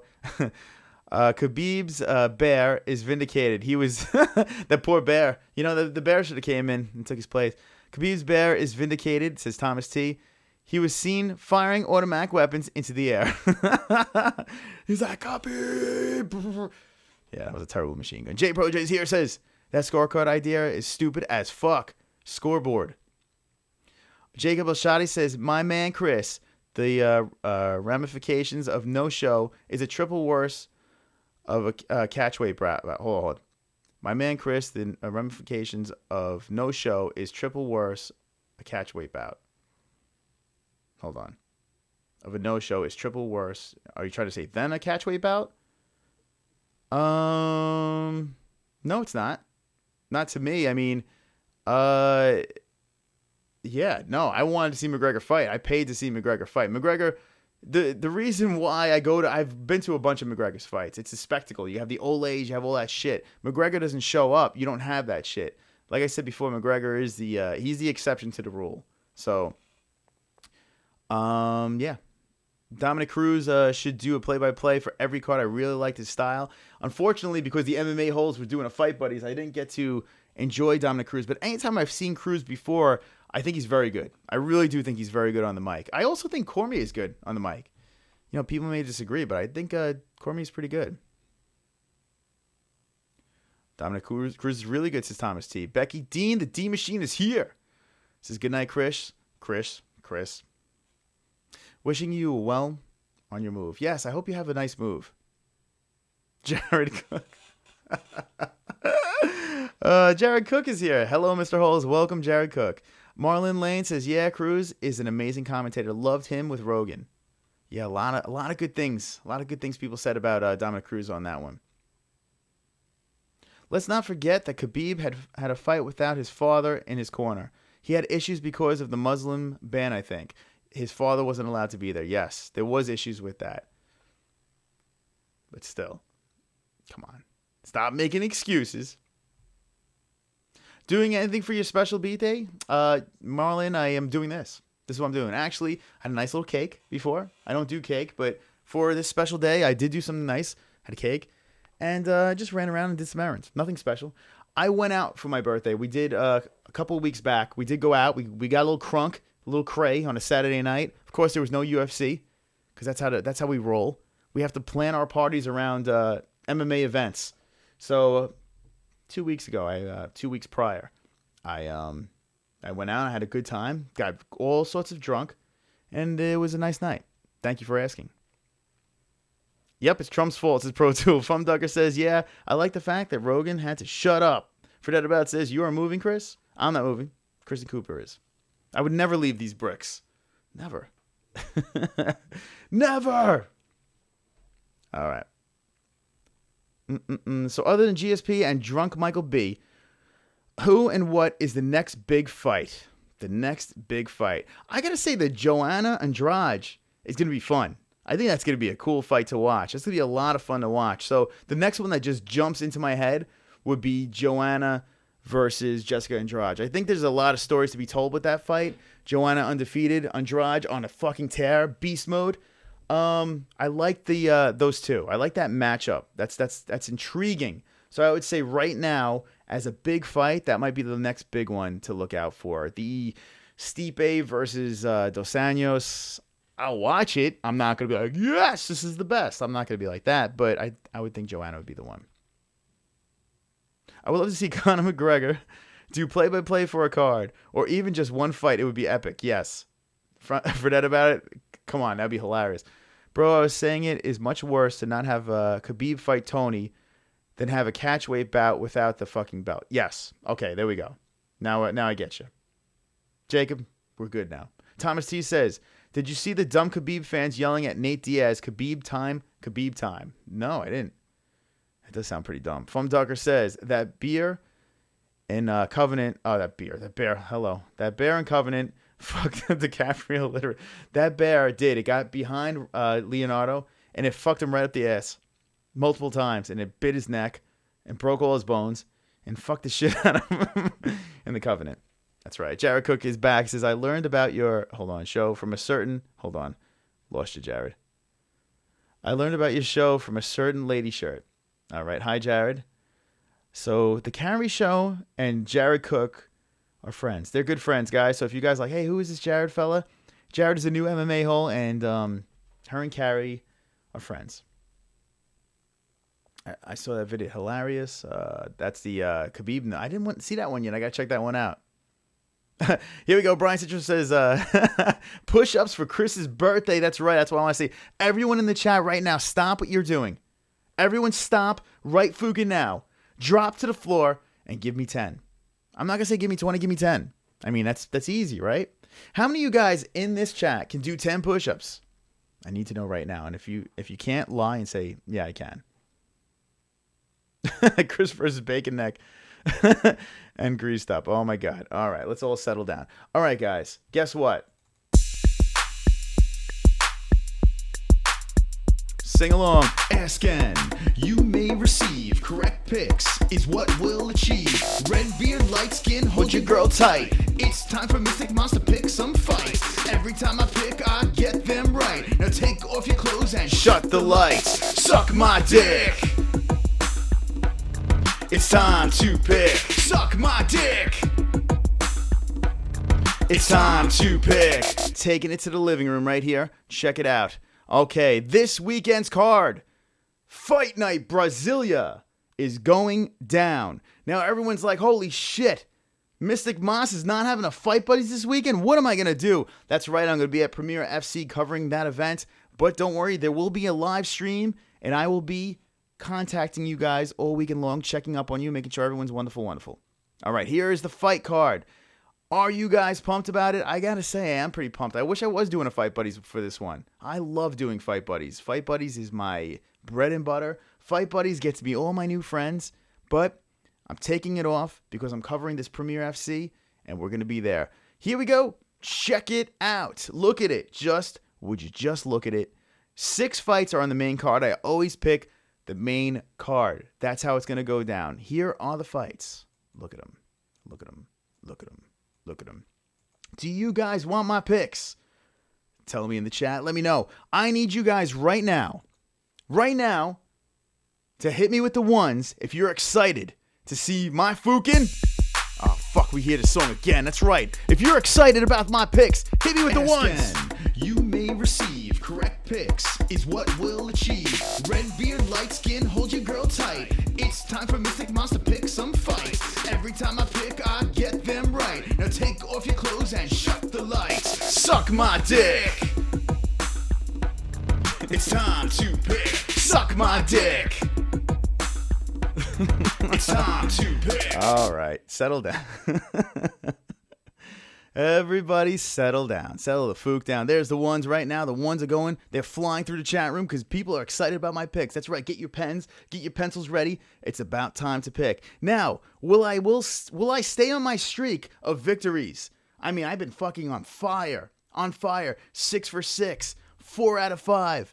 Let's see how Chris does with this one. Here's the living room. You can match your picks up. See what you guys think and what you guys say. Let's start with this one. Oliveira Cowboy versus Tim Means, the Dirty Bird. This fight is going to be swole. It's going to be fun. It's going to be a great time. USA versus Brazil. Who do you guys think in this one? I'm going to tell you what I have right now. Now, Cowboy is coming off some good stuff. Cowboy's coming off some controversial stuff, like 2 fights in a row. But Cowboy is Cowboy. He's in Brazil. Tim Means is by no means a slouch. But I'm going to tell you right now, Alex Oliveira will be victorious in this one. I'm telling you right now, this is a guaranteed lock. Alex Oliveira will pull off the victory. He will get the win, and I will be 1 for 1 starting off the night. Check it out. Tim Means, Oliveira, you know who to pick. It's going to be Alex Oliveira going for his 16th win. It's happening. It's impossible for him to lose this fight. He's going to win. Betch versus Marion. This is a tough one. This is one of the tougher ones for me to pick. Very, very tough one for me to pick. Betch is weird, man. Sometimes Betch looks like unstoppable in that cage. Like an absolute beast. Has great glutes. But this one I had to toss around. I really had to toss this fight around. I didn't know where to go with this one. I was like, oh, fuck, what should I go here? What should I go? Should I go with the Betch? Should I go with the Marion? Should I go with the Betch? Should I go with the Marion? It literally was a coin flip. But I'm going to go with Marion on this one. I really am. I don't care if Betch is at home. Betch has been booed in Brazil. And I know they're going to be for her because she's not fighting a Ronda Rousey. I know she's not going to say, don't cry. But she's going to cry. Because Marion Reneau is going to win this one. Easily win this fight. And I will go 2 for 2. If you want to recap, Oliveira and Marion's going to win. Now let's go to the third fight over here. Ray Borg versus Jessier Formiga. USA versus Brasilia. This one, interesting. Look at these little bastards. Look how adorable. Look at these ears. Look at the ears. It's ears versus ears. A lot of ears going on here. Guys, who do you have in this one? Let me know what you think. Number 3 versus number 8. Now, the last fight I did go with USA on this one. I did say the USA was going to be the one to pull it off in the last fight. But the Tasmanian Devil, I feel, is going to have a little bit of a problem this one. He's 10-2-0. A nice little record there. Nice little roll over there. But I'm not feeling it. I think the reach is going to be the advantage over here with Brazil. I'm not always one to go for reach on this one, but Jessier, number 3, Formiga, will be victorious. Back to Brazil. And Chris, Mystic Moss, will go 3-4-3. And by the way, this fight will be a submission. Guaranteed, lock it up. Jessier will pull off the sub in this one. Brazil. Okay, so we went Brazil. We went USA. We went back to Brazil. Where are we going here? Banging fight, guys. Banging fight. We have the leg kick machine in Edson Barboza versus Benail Dariush. I can never say this fucking guy's name. Now, fucking A. Dariush he's tough. He's really tough. I hate going against Barboza in this fight. I hate going against Barboza in this fight. It's so tough to go against Barboza in this fight. Does Mystic Moss go against Barboza in this fight? I said the Betch fight was a tough one. I did have a tough one, and I had a tough one with this one too. I actually was sitting there just staring at this fight, just looking at it like, who do I go with this one? It's so tough when you get all your fights right. You have to make sure you give the MMA-holes the right picks. Barboza has those nasty kicks. I say Dariush is well balanced, a very well balanced fighter. Just check out the stats over here. Man, does Barboza chop down the legs of the Iranian, or does the tough Iranian push forward and put Edson Barboza away? I'm sorry, I can't go away from Edson over here. Edson, fuck me. Barboza for the win. FTW. Barboza will pull off the win. Let's see what we have in the chat. Oh, look at you. I see some people agree with me. I like that. That is wonderful. Uh-oh. Hold on, kids. Everyone hold on to their horses. We have something going on here. Oh, shit. Look out. Oh. Here he is. Yeah. That's right, kids. Ladies and gentlemen, we have a guest. We got a guest. Justin. On the MMA-hole. We got a guest. We're dancing over here. We got a guest on the MMA-hole. All right, ladies and gentlemen, boys and girls, our guest is the Justin, the Fort. All right, stop the song. Just stop the song. There he is. Justin, welcome to the show. How's it going? Good, real good. Well, it could be better, but it's always good. That's good. I like the optimism here. Now, Justin, I'm sorry you can't see my face, but everyone sees this on the show. I have a new system, so unfortunately, you just see my face with a blunt, whatever joint. Don't worry about that thing. But you can hear me well. Oh, it broke up a little bit. Could you hear me now, Justin? Yeah, I can hear you. All right, nice. Okay, Justin, I have you live on the show here on the MMA-holes, fixing you up. Sorry you can't see me, but everyone, I promise, can see both of us right now on the show. Mm-hmm. How's it going tonight? It's going pretty good. Going pretty good. Okay. All right, so I don't know. Well, go ahead. No, I was just gonna say I was just going through the picks on the UFC card here, the UFC Fight Night card here, and while I have you here, I'm gonna run through what I got here and just see what your thoughts are, and then I want to get on this weekend a little bit to talk to you a little bit. Okay. Okay, so here, let's do this. Let's just do it. La-di-da-di-da. Okay, so now I'm gonna pull up the fights. All right, so I was telling everyone my picks on this. I went for the first 4 fights of this weekend. I don't know if you have a card, a computer available. Hold on. Let me see. I could get one. Give me 1 second. 1 second. Sure. Yeah, take your time. I'm going to talk to my friends over here. All right. It's coming in hot. That is Justin Sumter. If everyone over here is like, hey, who is this guy? Who the fuck is that guy? That's Justin Sumter. He's the Fort. He's fighting this weekend, Premier FC, but we have some news. We have something to talk about over here. So let's see what's going on with that. Let me see something here. I want to see if I could adjust. Volume. All right, so Justin's looking for a computer. I want Justin to get the card up so he could play around a little bit. Let's see. Let's do this. All right, guys, give me 1 second.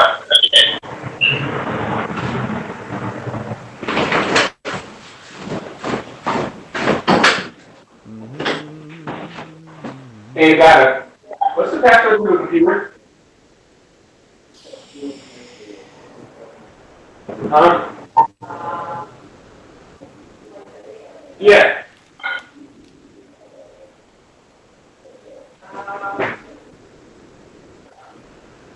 Okay. So here is the card, kids, ladies and gents.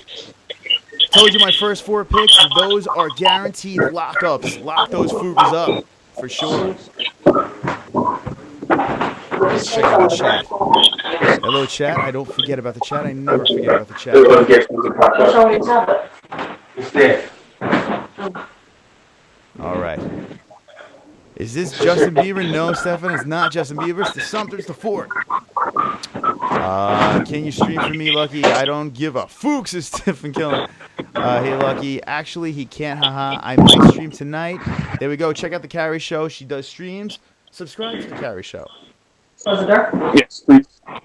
All right. Here we go. Justin looks like he's coming back over here. This is good. Good news. Just setting up. Yeah, no, take your time, my friend. So did you have any training tonight? How did it go tonight? Yeah, pretty good, pretty good. Still training as usual. Had to help Joe out, Joe Mikulinski. He's also fighting Saturday, so looking forward to his fight. He's definitely going to be a standout this fight. Last fight, he was kind of getting his nerves because it's his first amateur fight, but this one he's feeling a lot more comfortable. Get in there and do some work. So while we're talking about this right now, we might as well get into it a little bit. Premier FC is this weekend. Yes. I said that the MMA-holes are going to be representing over there. We're really excited about this, but there is some new news. Just maybe if you could fill in the MMA-holes on this and let us know what the hell is going on. All right, so unfortunately, this is the second guy that happened to come down with pneumonia. So he had to back out. I officially heard about it today. But the good news is they also, put the word in looking for somebody, and a guy stepped up. We're just kind of waiting on to get his medicals. If he can get his medicals in lunchtime, this should be good. So, I'm always optimistic, always looking for, for the fight. So hopefully everything works out. So, all right. So it's looking promising. I mean, what does this guy do for you? This is the second guy. This is the second opponent change. I mean, does this screw around with you mentally, or are you just focused? You're just like, I just want to fight. Yeah, it doesn't, it really doesn't affect me that much. It's slightly disappointing. But I take it as, if it wasn't meant to happen, it wouldn't happen. So, the only thing I can do is just keep training hard and get prepared for the next opponent. So I always, stay on high ground and don't let things bring me down. So I don't really get bothered by it, but that's why I do it. I like to fight. So, but I guess it is what it is. Yeah, what can you do, right? I mean, it's just you got to roll with the punches here. It's just unfortunate. I see in the chat over here, Fred about says they're running scared. Marlon says hello. Look at this. The MMA host says they're scared. Justin, what do you think about that? What? They said they're scared. They're just running from you right now. They could. See, I don't know them personally to speak on facts. But scared they might be. They might be coming down with pneumonia. It seems to be going around. So it is what it is. So you're saying pneumonia is another word for pussy? No.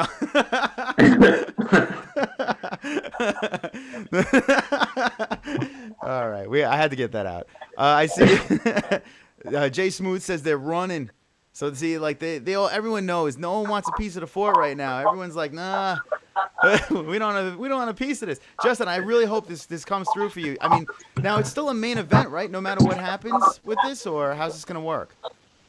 What? Is this still gonna be a main event? Like if this opponent comes through, it's still gonna be a main event?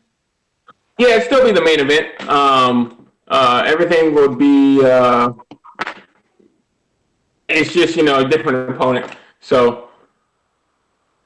All right, so hey, let's keep our fingers crossed on this one, and let's get you in that cage and show off the skills right now.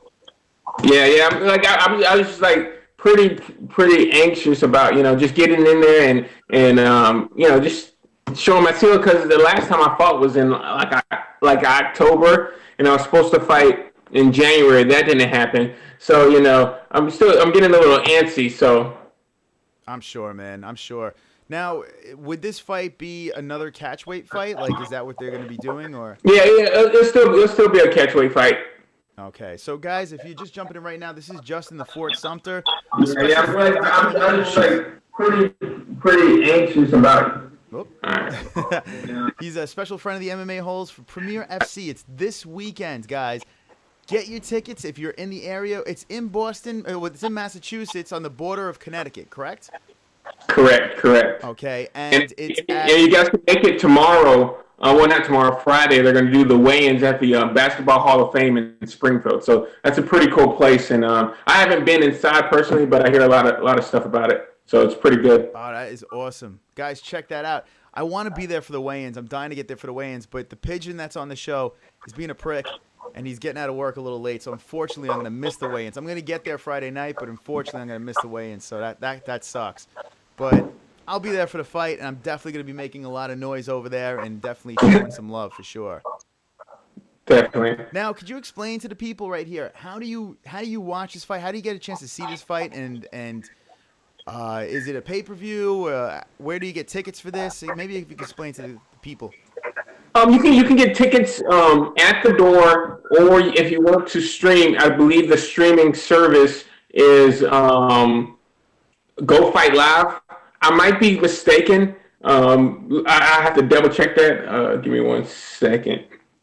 So if you guys check out Premier FC, I'm sure you can find out more information on this. But let me just see if I can find it too. And what we're talking about here is Premier FC. Was it number 22? Yes, I believe so. All right. Yeah, see, this show, the MMA-HOLES is a well-oiled machine. I don't do any research. We just pretty much go on the fly. That's how this goes. It's a lot of fun. It's good fun. So I'm pulling it up myself right now. Premier FC.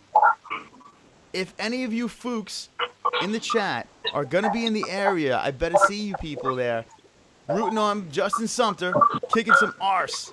I'd love to see it. The yelling world star. Oh, these people. They're too much. Oh, man.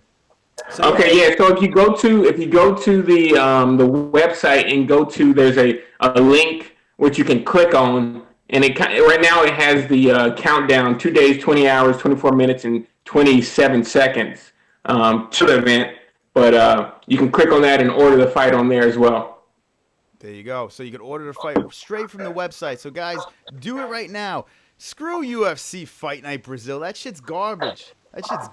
Premier FC is where it's at. We had a couple of other fighters on the show. It looks like it's gonna be a banging card, man. I'm telling you, there's some really up and coming fighters on this card, right, Justin? Yeah, definitely got some talent, especially the amateurs, man. The amateurs around the New England area are by far some of the standouts in the sport, and definitely like seeing from the people in the UFC now, just the background of the New England area is like so strong, and there's a wide range of different fighters, different skills, and Premier FC is like a great organization to showcase that skill. She gets people from like all over New England and brings it to a show, so it's pretty good. Yeah, that's what I was telling these people. I'm like, guys, listen, sometimes you got to think outside of the box. Sometimes you got to just check out these other things. You could see a guy come out of this like the Fort Justin Sumter that could be the next big thing. That will be the next big thing. So everyone has to jump aboard right now before you get too hot, and you can't even touch the fort anymore. You know what I'm saying? Premier FC is this weekend. It's gonna be banging. We had William Knight on last week, and man, oh man, was he fun. He was a lot of fun to have on. Yeah, William's a cool guy, real cool guy. And scary. He made me nervous. I had nightmares after that. Real good guy. So yeah, guys, check it out. Premier FC. It's this weekend. It's Saturday night. You could record. The UFC Fight Night's gonna be on regular TV. You set your DVR. You record that, and you watch Premier FC. And you can watch MMA-HOLES. You watch it Sunday when you're curing your hangover from Saturday. So you just lay on your couch and just drink some water and watch the fight. That's it. It's that simple. There you go. Now everyone knows what to do. Now everyone look, we made everyone's plans on Saturday night. There you go. Yeah. All right, so this is what we're gonna do. We were making the picks before. We're gonna make them right now. I was going through UFC Fight Night. This is the card that you will be DVRing, everybody. This will be on your DVR. Now, I did the first 4 picks. I did give my picks on that. I didn't give the final 2 yet. But, Justin, let me get your opinion on these real quick. Since you are a knowledgeable fella, we would love to know what you think about these fights. UFC. First of all, on the card as a whole, what do you think of this fight card on Fox Sports 1 this weekend? Let me take a... Are you going to pull it up right quick? Yeah, I'm going to pull it up right now. I got it on the phone for the people. I think that, let me see. It looks like a stacked card, like good matchups. I think the Kohara, is it Carrera? Betch Carrera? Betch Carrera. Mm-hmm. Yeah, I'm anxious to see what she does, because I believe isn't this the first fight since she fought Ronda Rousey? She had one since. Hold on, let me pull it up. Oh, she did? She did have one since. I'm going to pull it up for the papes. And yeah, she fought Jessica I, which was it was a boring 3-rounder, but she did pull out the W on it. So she did fight Jessica I on that one. Okay. It was a snooze fest, that fight. It wasn't anything really to write home about. It wasn't really a memorable fight. But she did get the win. She did get back into the win column, and I think she's in for a tough time with this one over here with Marion. I always screw up her name, Renaud. But basically, let me get your picks real quick. We'll run through this real quick. What do you think on this one? Let's start in the beginning, right off the bat with Alex Oliveira, the Cowboy versus Tim Means. I think, Tim Means is a strong guy, but Cowboy's has that explosiveness and he has that accuracy. Being explosive and accurate, I believe Tim Means he's a super fast starter, but his striking is on point and he's very accurate. But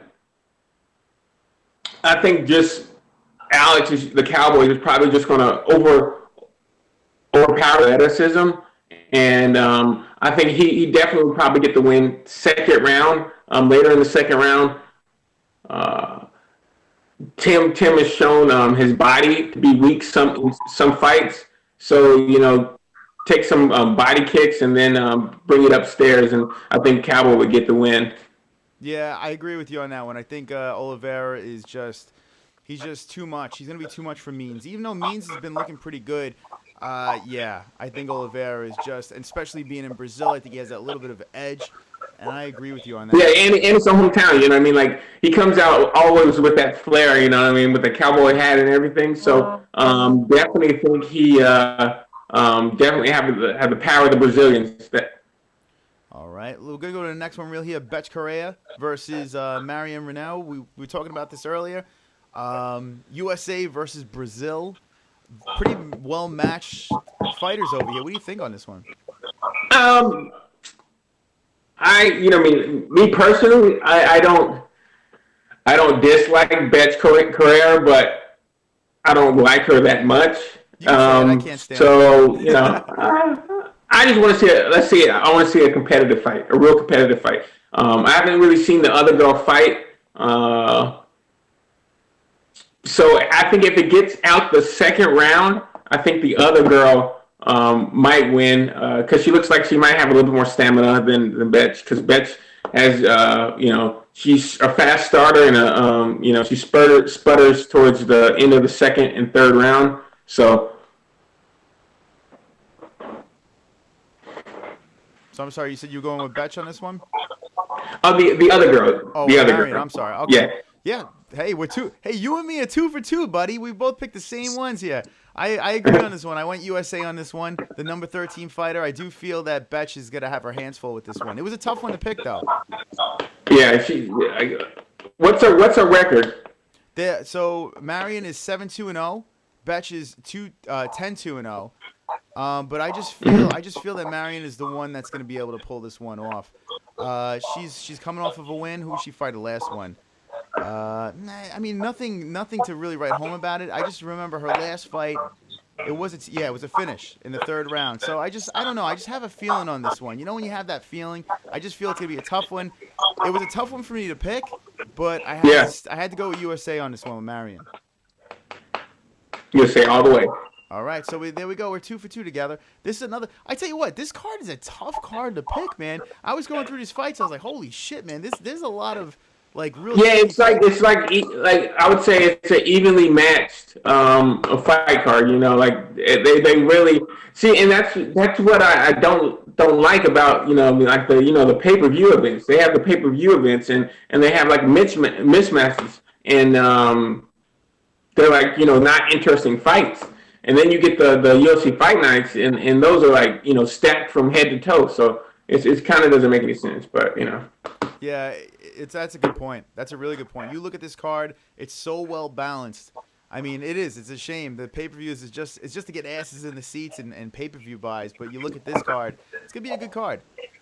So we're gonna roll right through this thing real quick. Ray Borg versus Jesse Formiga. Two little fellas going at it with each other. 10-2-0 is Ray Borg. Jesse Formiga, 19-4-0. We got another USA-Brazil matchup. Another tough one for me to pick. What do you got in this one? Let me see. So, are you going to bring it back up? And honestly, I'm going to be honest with you with this one. I am not familiar with these two. I'm really not. Well, I know Borg is he's a grinder type guy. Who is the other guy? Let me see. Hold on. Going back. We got, I just lost. Formiga, Jesse Formiga, the number 3 fighter. I know more of him than I know of Ray. Well, actually, I know Ray Borg. I do know Ray Borg, but it's just these little guys. For me, I mean, it's terrible to be an MMA host and fall asleep on the little guys, but I always do it, man. I always fall asleep on these guys and never pay attention. I really should, but I don't. But what do you think on this one? You got Brazil, you got USA. Let me see. I think Borg. I like Borg's style. He's like a grappler, and he's a constant pace. He has a real constant pace. So I'm gonna go with Borg on that one. Even though the other guy's the number 3 guy, I like Borg. I like Borg in this fight. Especially coming in Brazil and like he hasn't really been on the main stage that often, and so I think he's gonna come out with a W on that one. All right, we got the Borg. All right, we're split on that one. Now I look into the chat room. Let's see what we got over here. I saw someone asked a question. It says, "Hey Justin, would you ever consider moving weight classes up or down?" That's from. Hold on. That's from Fredette about it. Yeah, I considered it. More likely to go up to 205. Just because if there's if there's an opportunity. I don't know if you guys saw it was what fight card was it? 2 fights when that guy he fought heavyweight against shoot, I forget his name.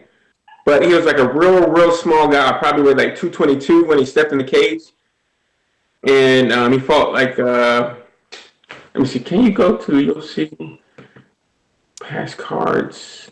Do you remember which card he was on? I'm not sure. Is there a way you can go to the previous cards? Yeah, I would have to have an idea though, like who was fighting on that card or something like that. Shit, who was fighting on that card?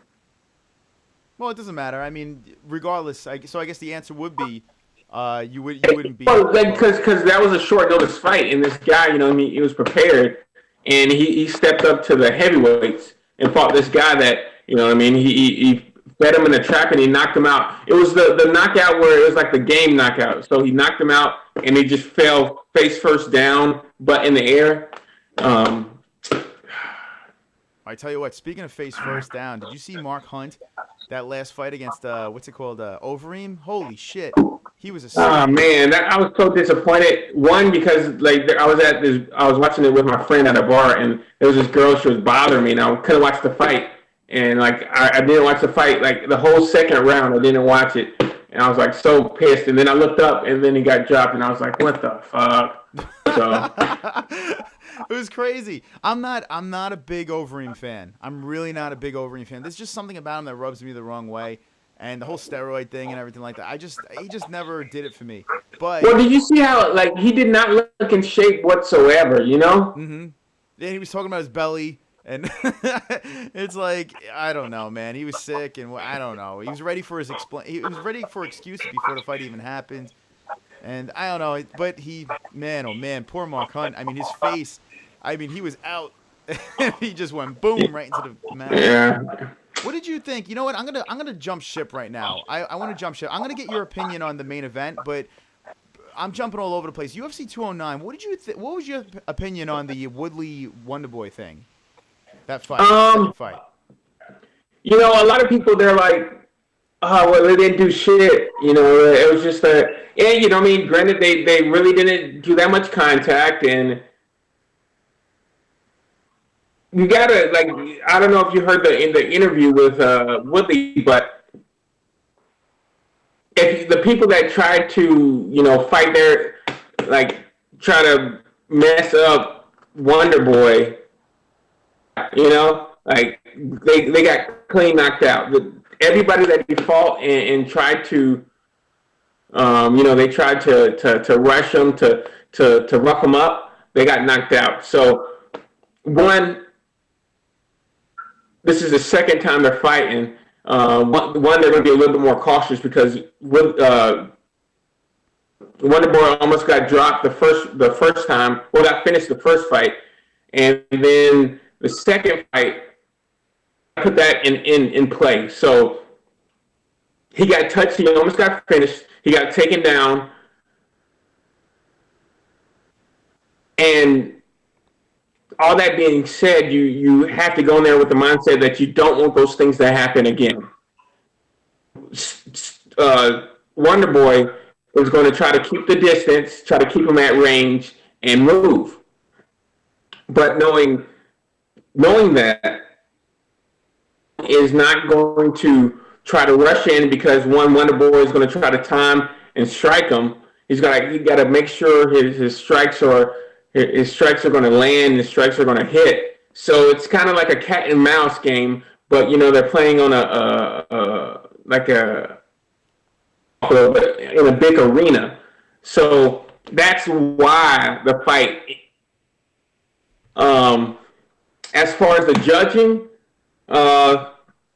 you have to beat the champ. Like, and you know in previous fights.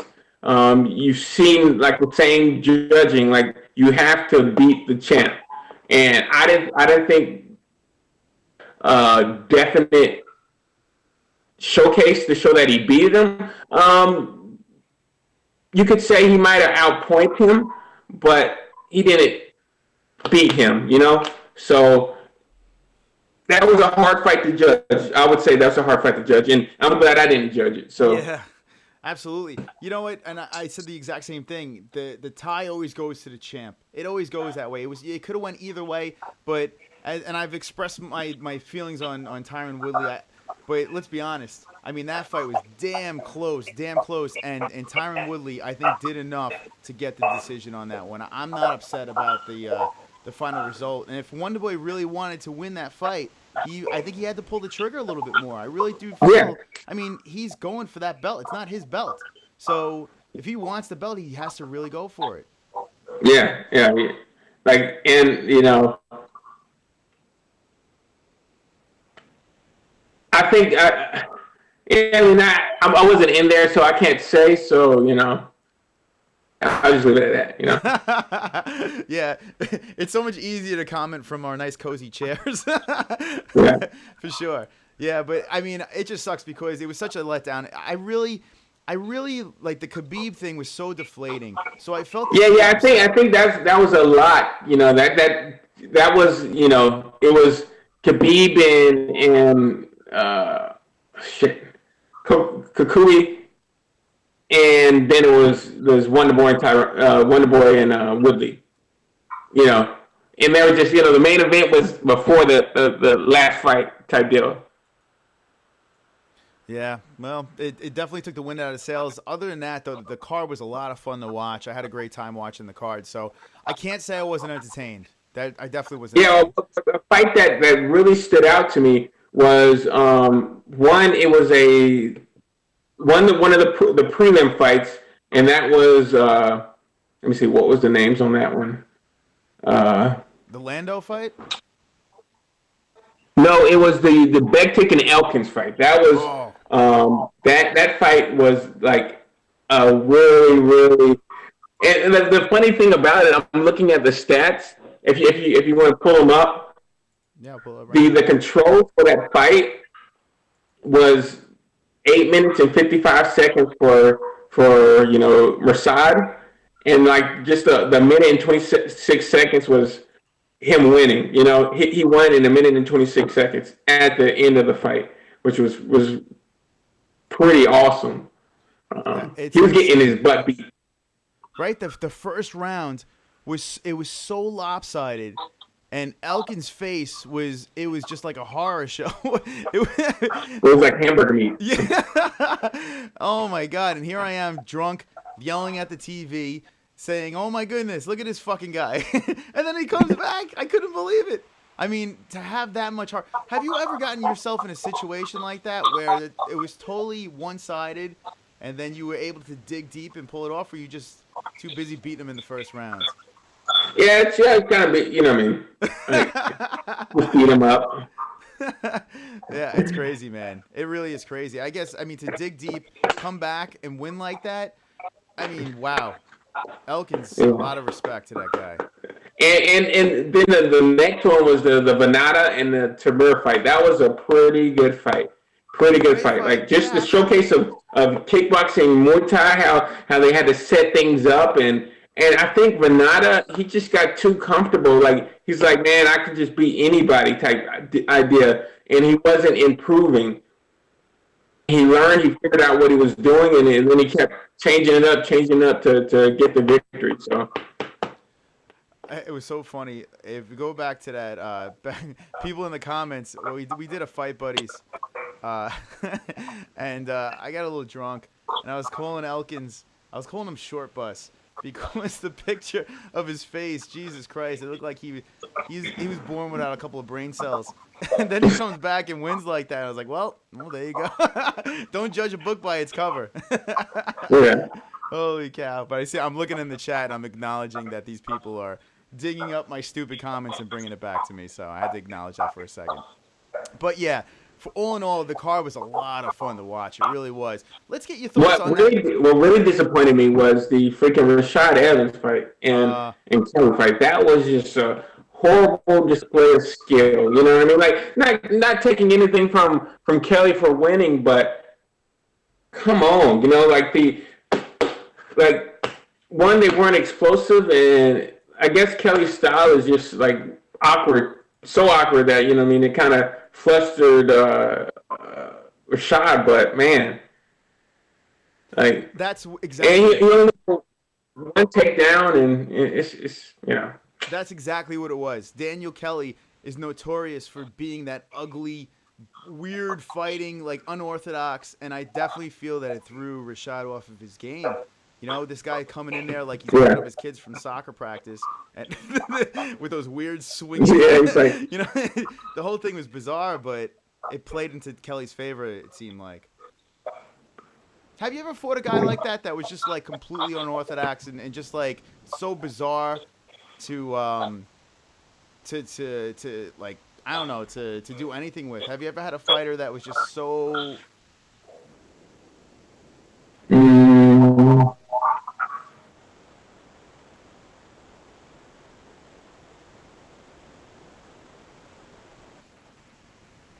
Most of them... I'm gonna start playing the Jeopardy music. That.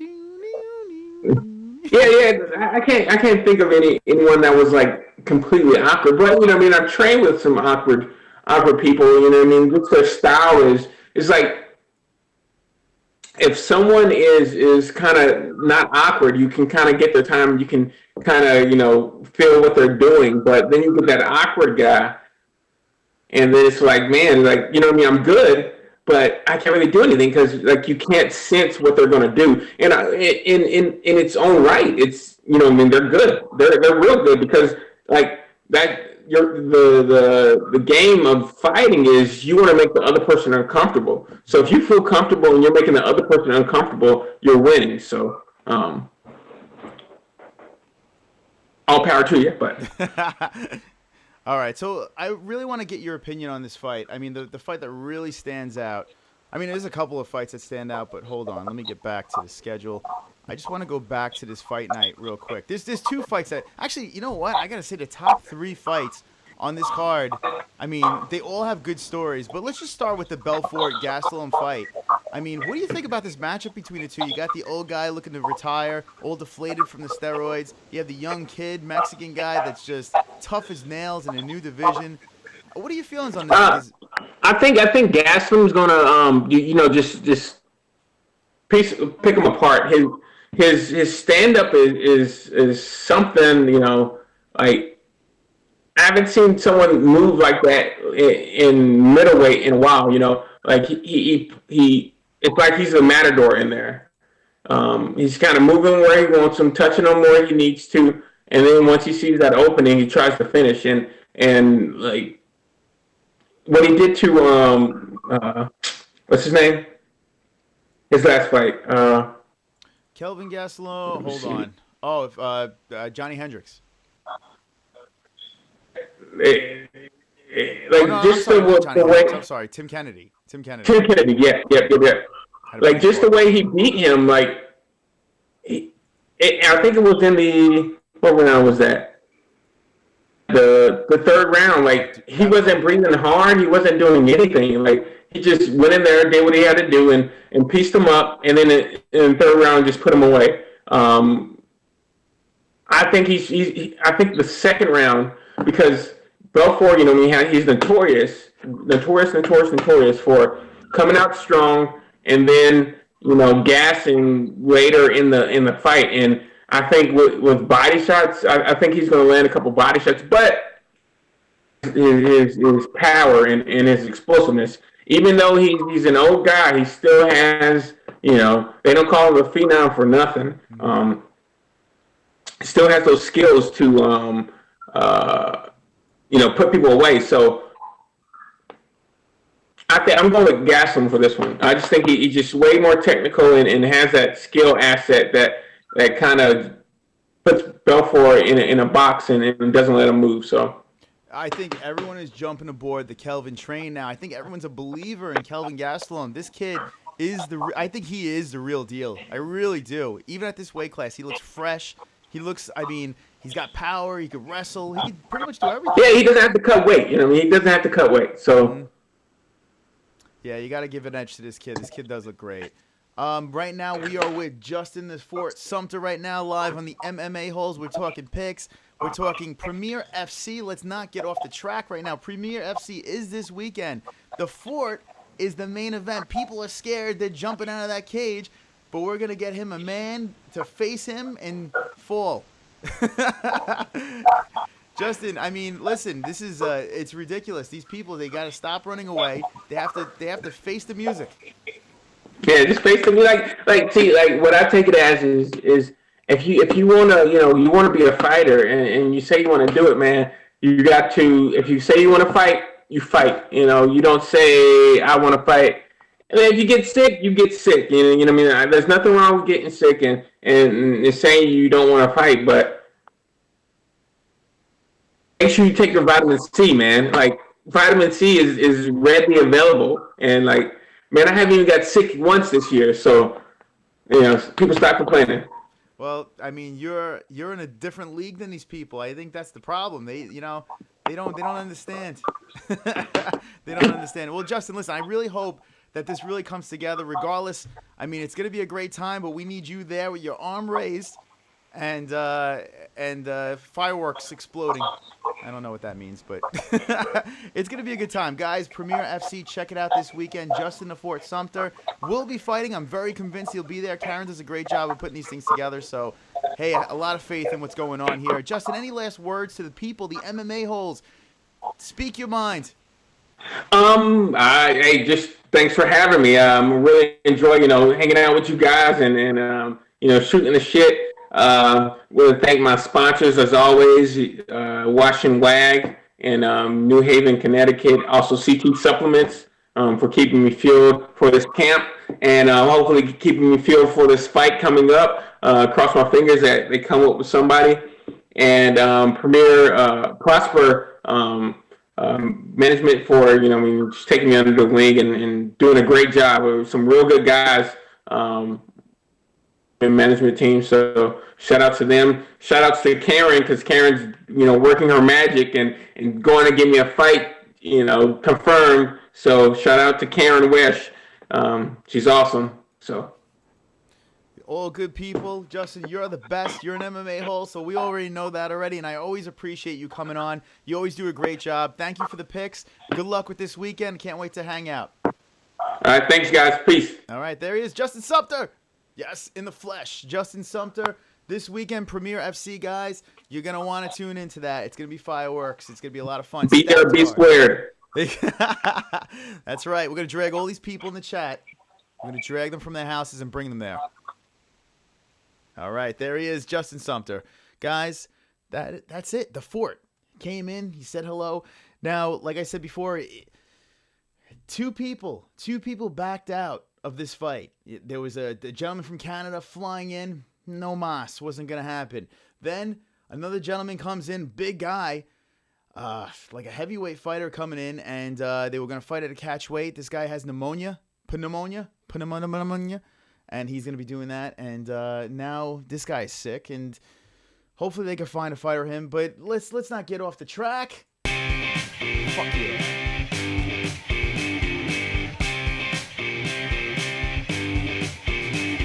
I've got 10 more likes. I've got 10 more likes. Sing. I've got 10 more likes. Fuck you, dislikes.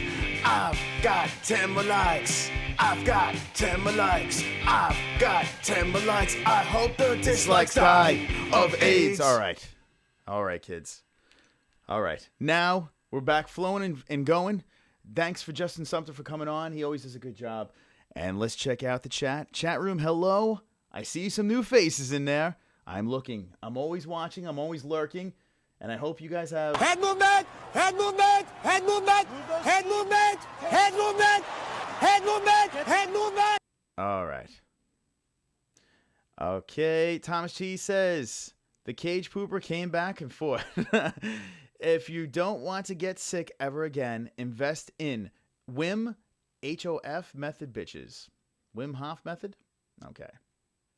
That's words of wisdom from Fred Out About It. Jason Smith says, uh-oh, guess what, guys? Guess what? We have... Uh-oh. Look out. Here we go. Yeah. Yeah.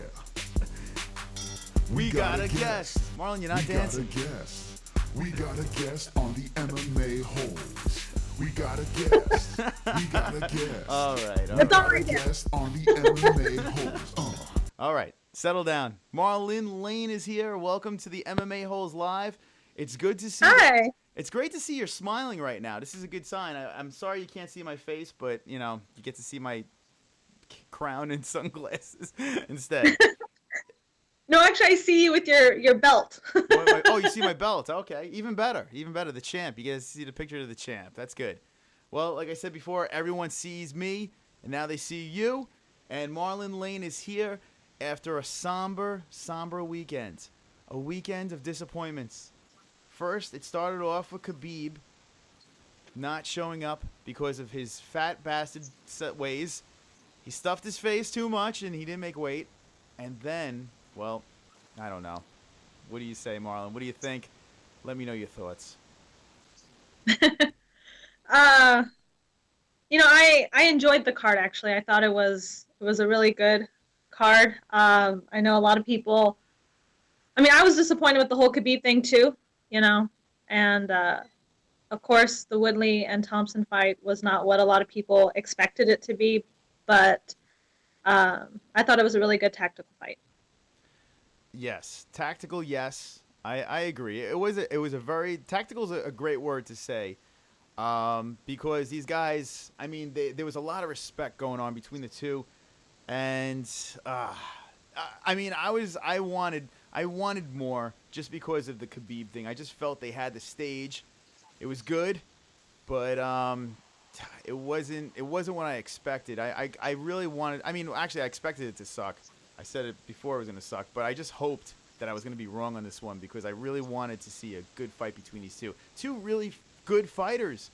A big skill set between the two. And, So, all right, walk me through it. So, guys, if you are new to the show, this is Marlon Lane. She is an MMA-hole. She's live with us, our friends, family. Everyone's hanging out tonight. She came for my birthday. She just came to show up. She jumped out of a cake for my birthday. It was very nice of her. Yes. So, Marlon, to just update you guys, she's a super duper Wonder Boy fan. Super duper Wonder Boy fan. You could almost say she's part of the family. They get married. And but this fight means a lot to her. So that's why it's nice to have Marlon on right now, because it's a tough one. When McGregor lost, I literally wanted to crawl into a ditch and die. So, I mean, what was your feelings? Walk me through it. So now you're watching this fight. This fight is going down. Wonder Boy Woodley 2. As you're watching it, what's going through your mind? Like, first round, what are you feeling as they're getting ready to go? Honestly, I was on the edge of my seat the whole time, because when you're dealing with two powerful counter strikers like Woodley and Thompson, you just never know what's going to happen. And the way that they were both on edge made me on edge. So yeah, I mean, I was just ready for like anything at any moment kind of thing. So that was why it was exciting for me to watch. So, yeah, so basically you're on the edge of your seat. You didn't know what was going to happen. And now the fight starts. And, like, when you just look, if you just look at the live stats of it, it's just, I'm going to just pull it up for the people over here. But basically, I was going through it earlier today. And these fucking people in the comments, these people in the comments, they're fucking hilarious, man. They're too much.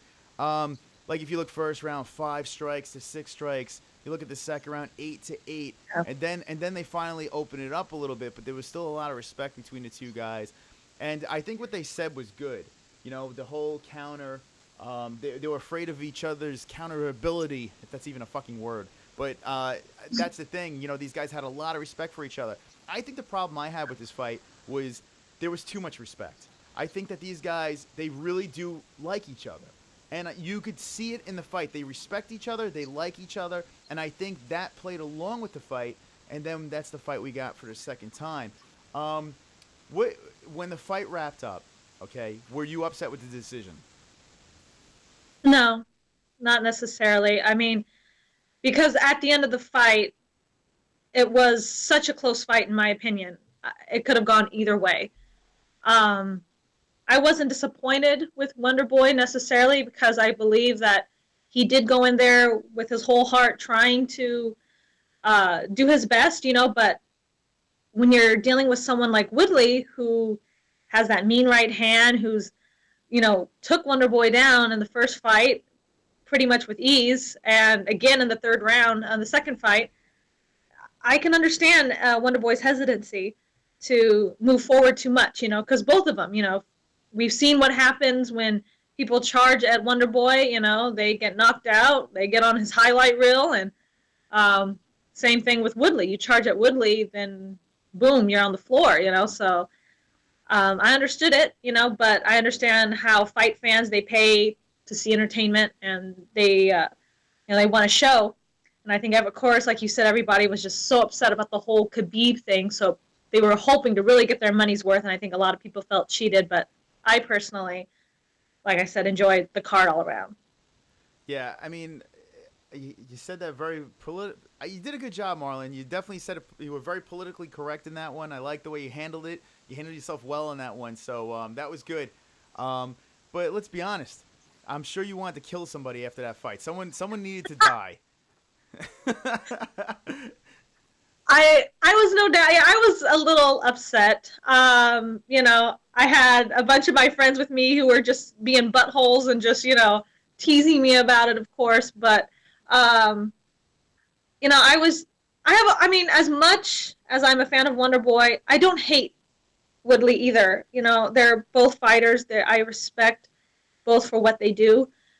So, but I was really hoping for Wonder Boy. I mean, I thought Wonder Boy had 1, 2, and 4 in the rounds, but when you think of what Woodley did in round 3 and 5, I can understand why the fight would go to him. I don't agree with the 10-8 that was given on the 5th round, but with the new judging the new scoring that they have, I don't know if that played into the judge's mind or what, but I don't hate the decision, but I wish Wonder Boy had it for sure. Yeah. It could have went either way. Did you see the press conference afterwards with Wonder Boy? I mean, that was heartbreaking. Oh, yeah.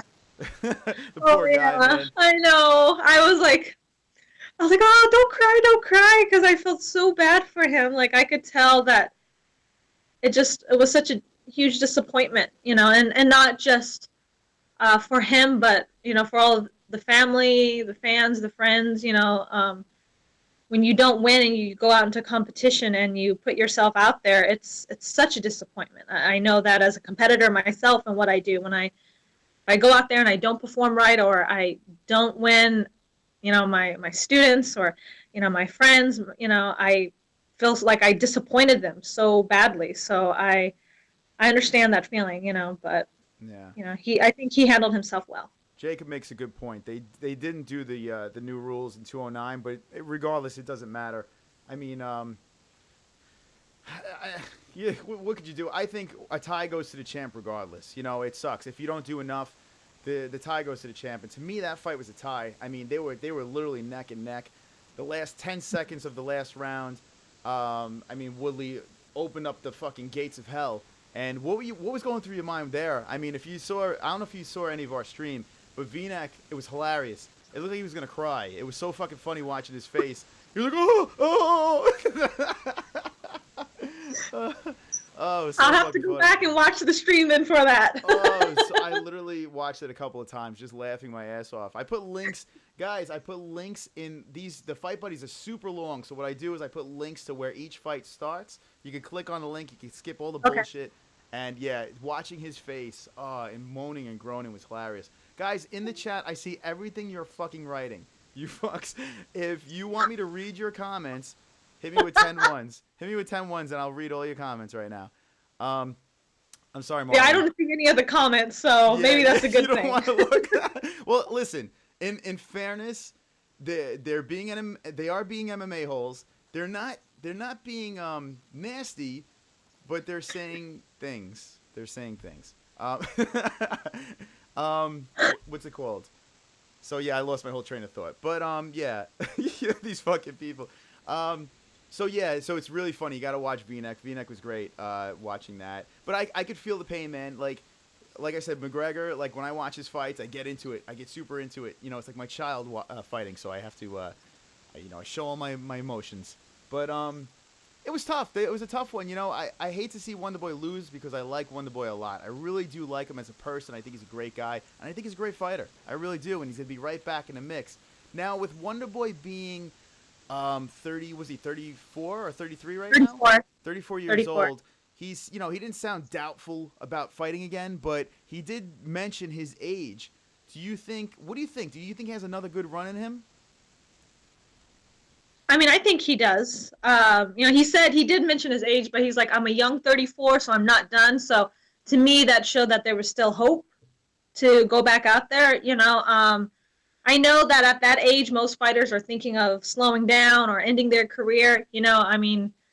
But then you have, people like Dan Henderson. You had people like Randy Couture, who fought, till 46. And so, you can't really count them out. I think, it really depends on the damage. And Wonder Boy hasn't had a lot of damage in his career, with the exception of Woodley and 205. I think that was the most damage he's ever had in his career. Mm-hmm. So I think that matters more than how long you've necessarily been a fighter. Yeah, absolutely.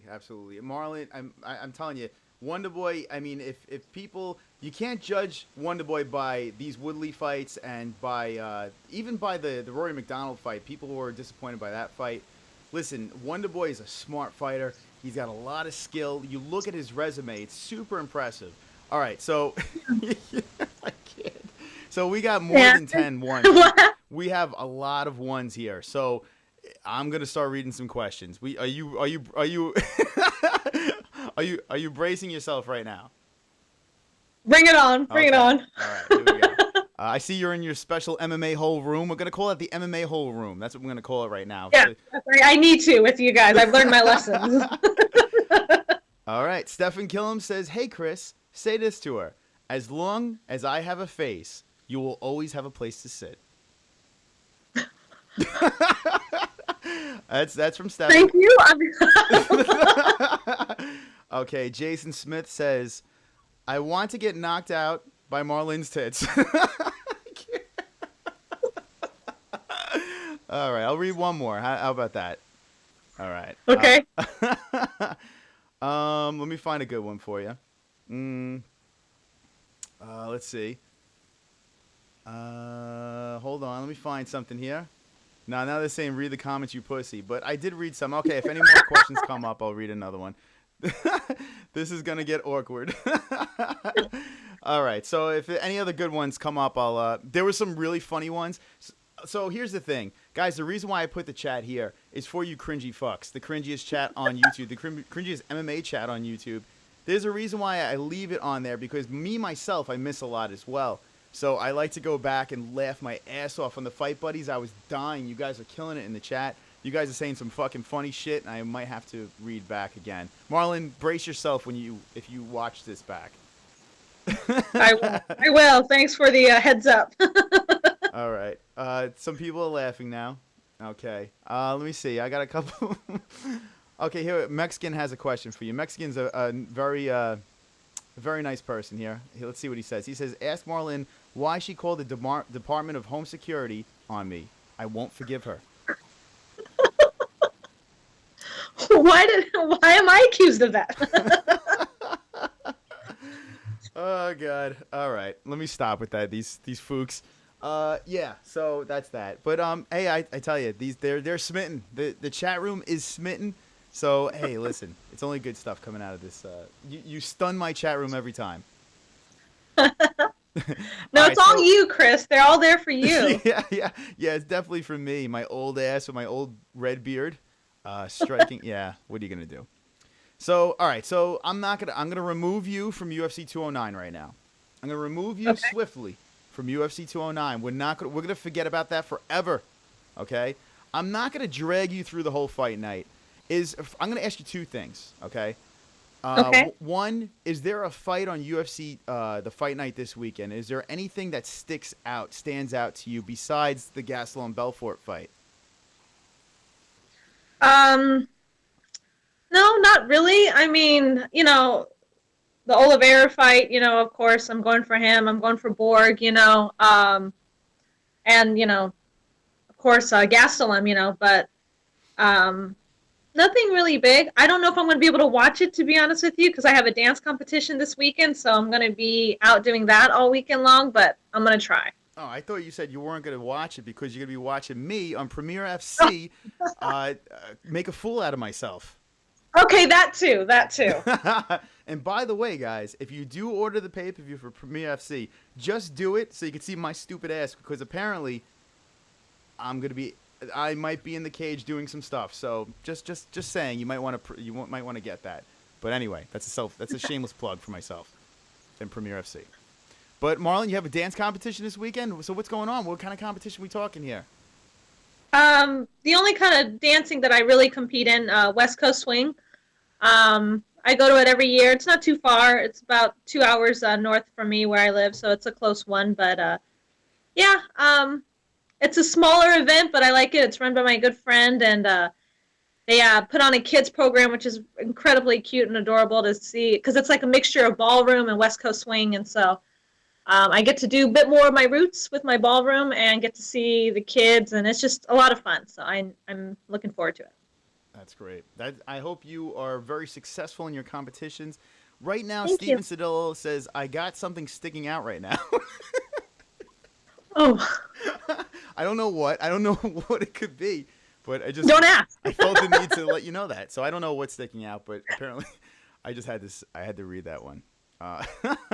They're really, I mean, I tell you what, you haven't lit this room up like this in a while. This is to work for us, Marlon.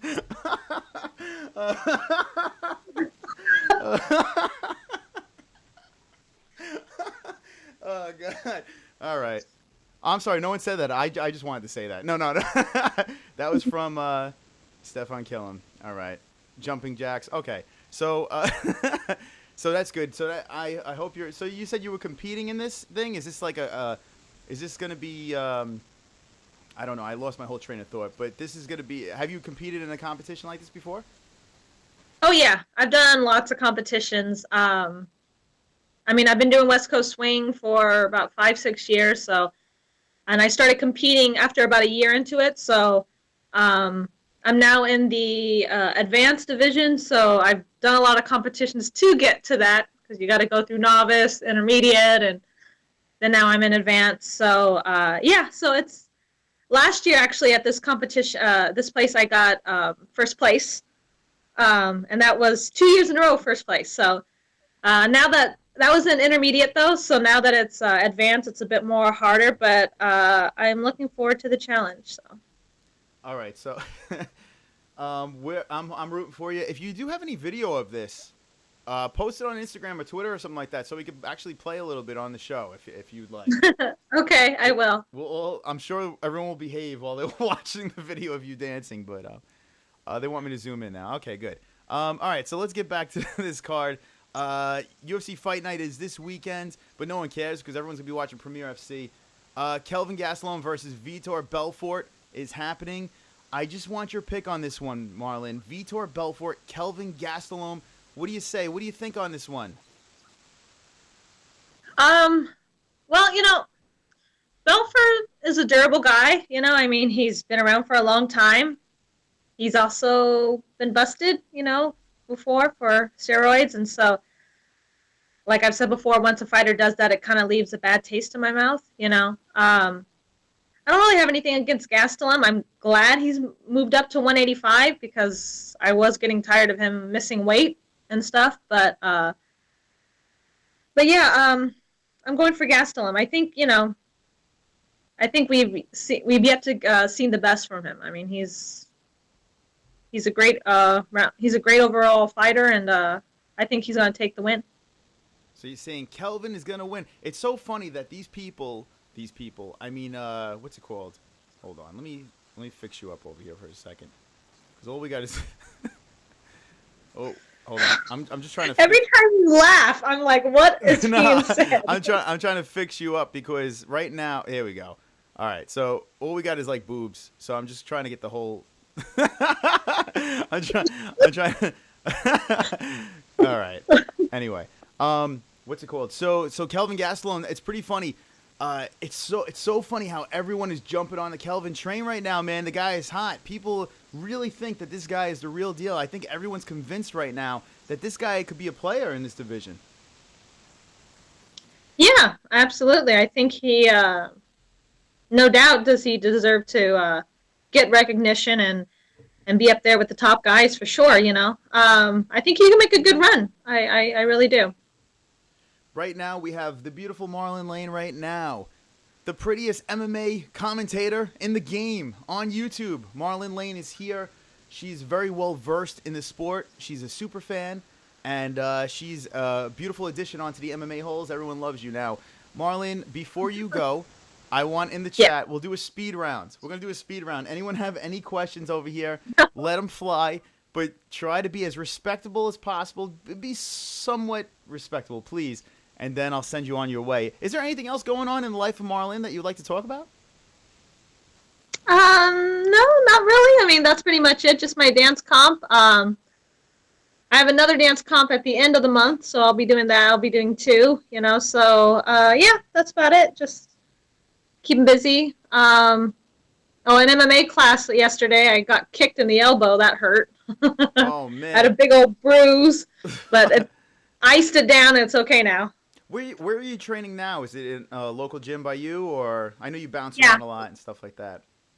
Yeah, because I've yet to really find a home. Unfortunately, a lot of gyms, especially nowadays, because MMA is getting so big that a lot of people are just in it for the money. So I'm looking for a gym that I can really grow in and kind of have like a family in, instead of just them wanting my money kind of thing. So I've been testing around, but right now I'm in Elite MMA. In Redondo Beach, and so we'll see how that goes. Looking forward to seeing what they can teach me. But yeah, the guy that was in the class, he was just a little crazy, and boom, kicked me right in the elbow. But at least he didn't hit my ribs. Yeah, jeez. Now that everyone knows Marlon's at Elite MMA in LA, they can all stalk you. They're all gonna creep by the window. And if you see creepy people, it's going to be the MMA-holes waiting for you outside. Brian Adams says, what conditioner... Hold on. What conditioner do you use, Marlon, and can I get your number? There you go. I bounce around with my hair products, but right now I'm just using Pantene. What's that on your arm right there? Is that a tattoo you have on your right forearm? This is a flash tattoo, actually. So as dancers, we wear these so that when we go and compete, we don't have like jewelry all around and hitting, but at the same time, a little flash, I guess you could say. So that's what I have on my arms right now. So I have a whole bunch of them, and so I've just been putting them on. All right, so Stefan Killam says, hey, Chris, you fuck. Tell her to come to IMB Academy in Torrance. There you go. It's from Stefan Killam. He's going to kill you over there. Okay. I'm afraid to go anywhere now, but thanks for the recommendation. What are you looking forward to this year? Is there any fights that pop out in your mind that are coming up anytime soon? Is there anything that was spoken about in the UFC? A lot of fights have been developing and brought to the table for future cards. Anything that you're looking forward to that you're pumped up about? Well, I'm looking forward to Cormier and Johnson, of course, as well as Joanna and Andrade. So I'm looking forward to those 2 fights that have been announced. Yeah, so I mean, that's pretty much all that they've announced. I mean, of course, I'm looking forward to George St. Pierre and Bisping. So, I mean, I know UFC's got to do something to kind of boost their, Connor's not, fighting anytime soon, and Ronda's out, and so GSP could be the new face of UFC now, I guess. So we'll see how that goes. GSP is back, so it should be interesting. People that are hating on that fight, it's not fair, but it's going to be fun. You have to admit, it's going to be a fun one to watch. Oh, yeah, absolutely. I mean, I personally don't believe in ring rust, and I think especially with GSP, with what kind of fighter and athlete he is. I mean, I know he's been training, and he's just such a technical beast at what he does that I think that he's gonna be better than he has been. I personally think. So Fredette About says, "Hey Marlon, did you did you fall from heaven? Because your face is pretty fucked up." I don't, that's a Fredette.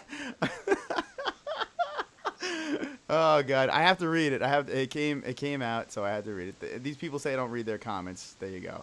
So That's a good one, though. I bet that's the first time you heard that one. Yeah. You're a good sport, Marlon. You're a really good sport.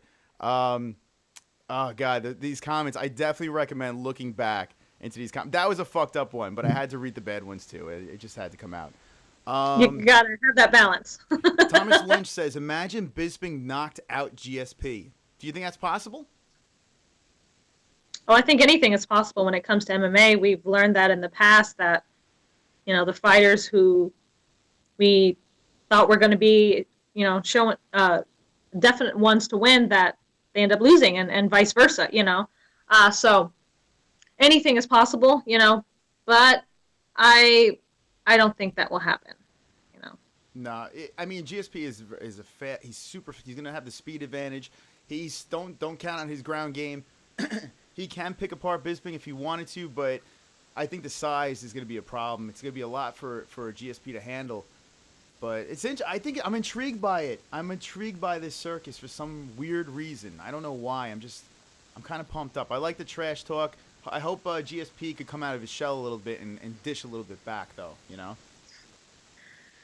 I mean, GSP's a respectful guy, and so you can tell that he's just not really a trash talker, So, I mean, but Bisping, that's all he does, But that's why people watch him. He puts on a great show. He's hilarious. Even if you hate the guy, you can't deny that some of the stuff that comes out of his mouth are just laugh-worthy. So, I mean, I respect Bisping for what he does. He's a tough guy, but I don't think he's as technical as GSP.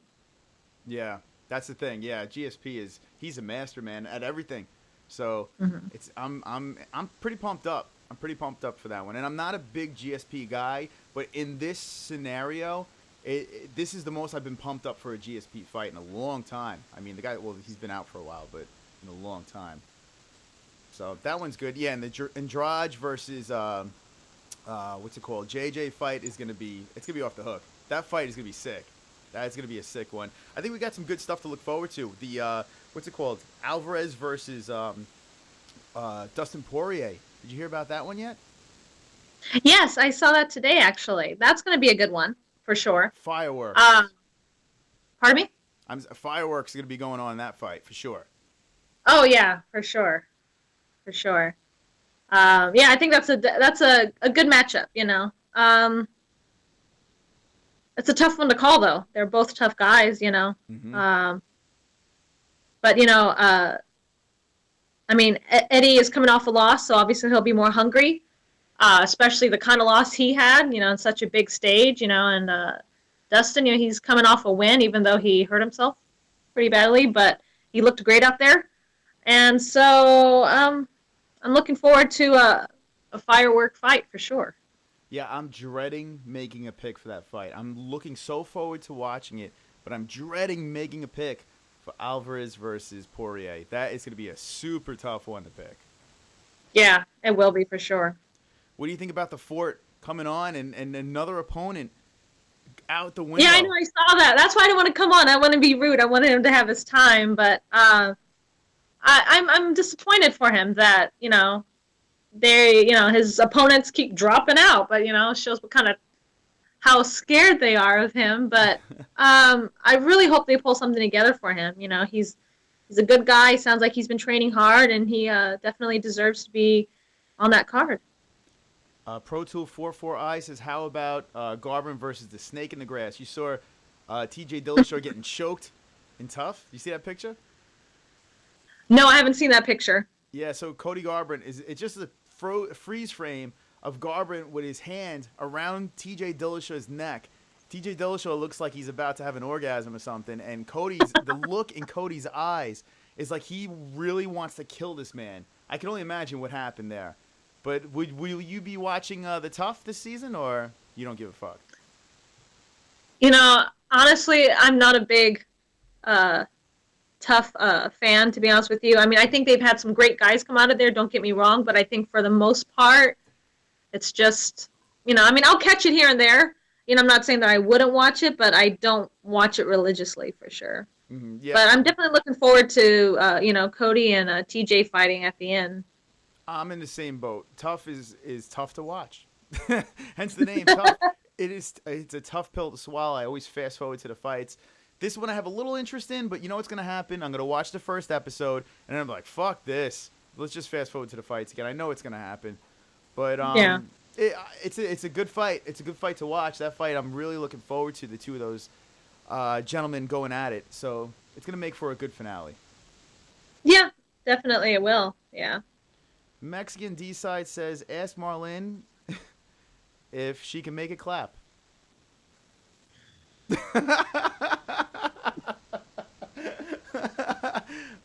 The face says it all. Yeah. Marlon, you're the best. You're the best. You're definitely a good sport. I really do appreciate you coming on a special birthday stream. It really means a lot. And the fact that you could weather the storm between these lunatics, it is wonderful. It's all in good fun. I have fun talking to them and seeing their comments. It cracks me up, some of them. So, yeah. Happy birthday, Chris. Hope you've had a great day, and good luck this weekend at Premier FC. Thank you. That means a lot, and good luck with your dance competition. I hope that goes well as well. And Thank you. Send us some footage. We want to see what's going on over there, and I'll let you see my disaster as well.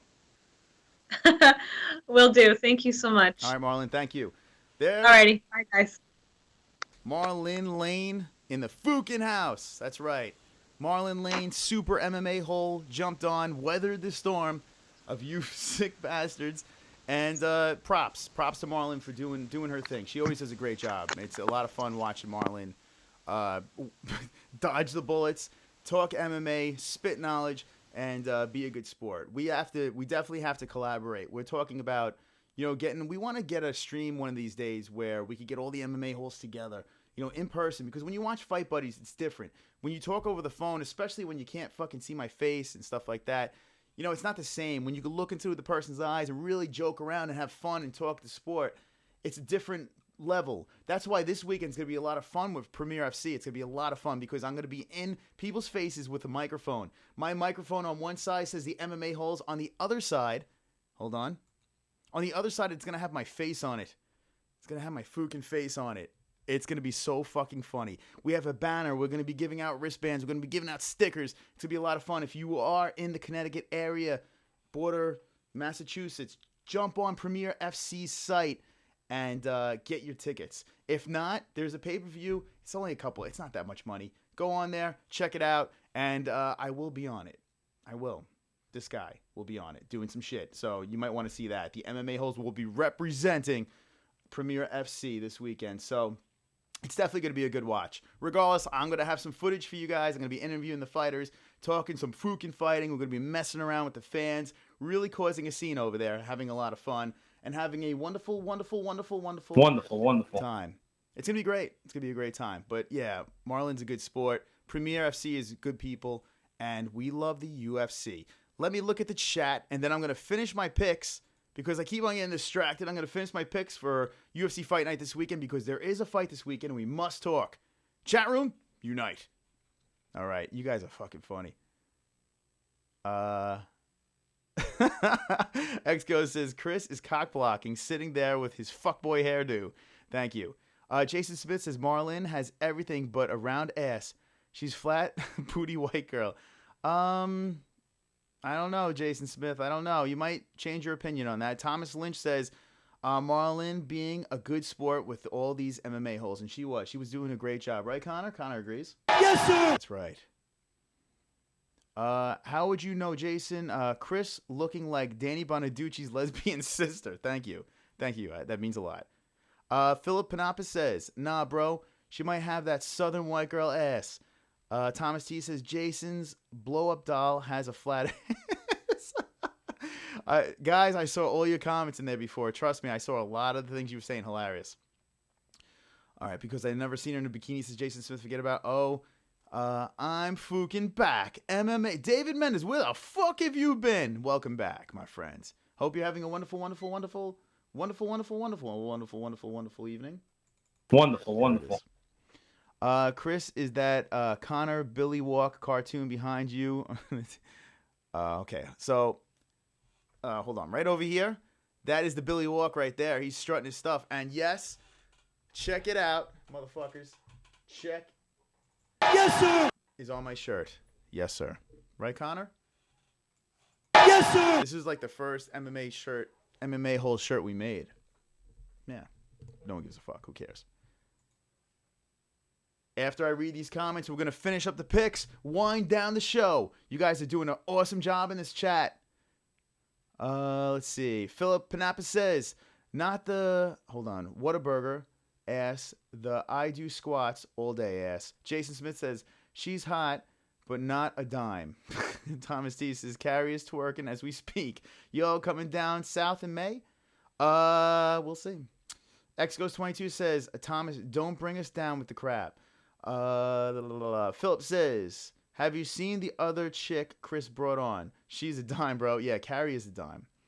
Have me on the show, you fook. Stefan, listen. I'll tell you what, it's getting late now. But, Stefan, we do our show with the Google Hangouts. That's what we do. We have Google Hangouts. I send the link out via email. If you do have interest in coming on the show, what I need you to do is jump on Twitter at the MMA-holes. DM me on there because that's where I see everything.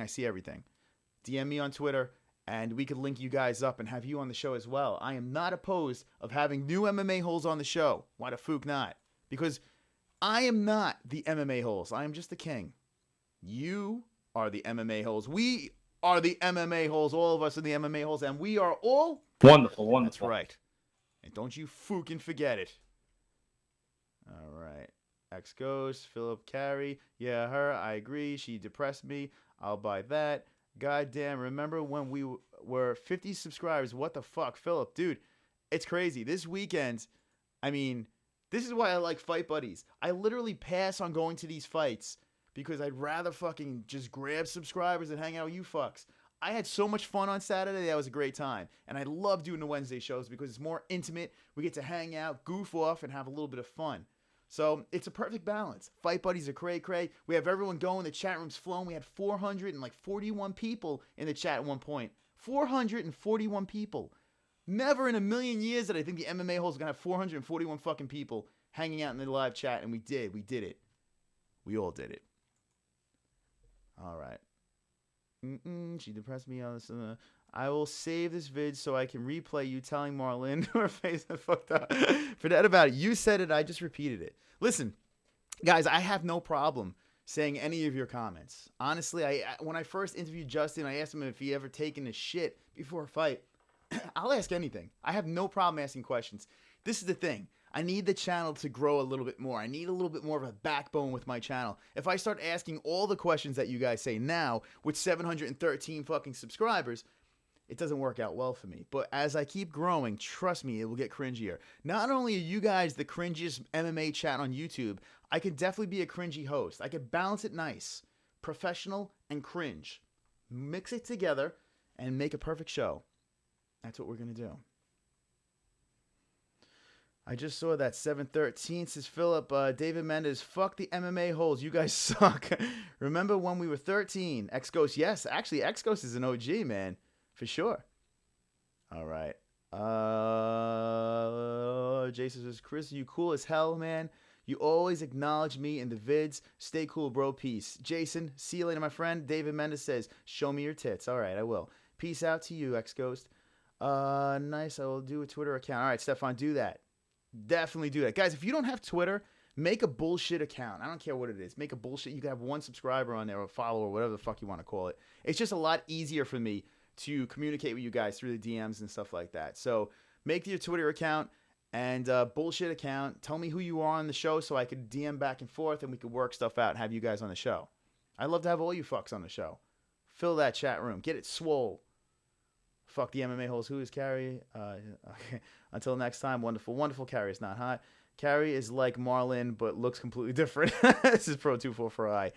Areola movement. Areola movement. Areola. Head movement! Head movement! Head movement! Head movement! Move those feet. Move them. Everyone. Let's see. Carrier's like a Brock Lesnar with long hair. Great night, Chris. Thanks. Craig Lee, thank you. Chris, I consider you a dime piece. Hotter than Marlon. Oh, thank you for that about it. That's so that's so sweet. Wonderful, wonderful. All right. It must be my red beard with gray. Must be that. Could be that. All right, guys. Here we're going to go. Let's do this. Guys, I gave you my first picks. My first 4 picks. Actually, no. Wait, hold on. I did this. I did this. I did this. I did Barboza. I picked this. So, guys, a recap right here. I picked Cowboy, Alex Oliveira. I picked Marion Renault. I picked Jesse Formiga. Write it down. I picked Barboza. Let's go to the co-main. Let's go to the main. Let's go to the co-main. But before we do that,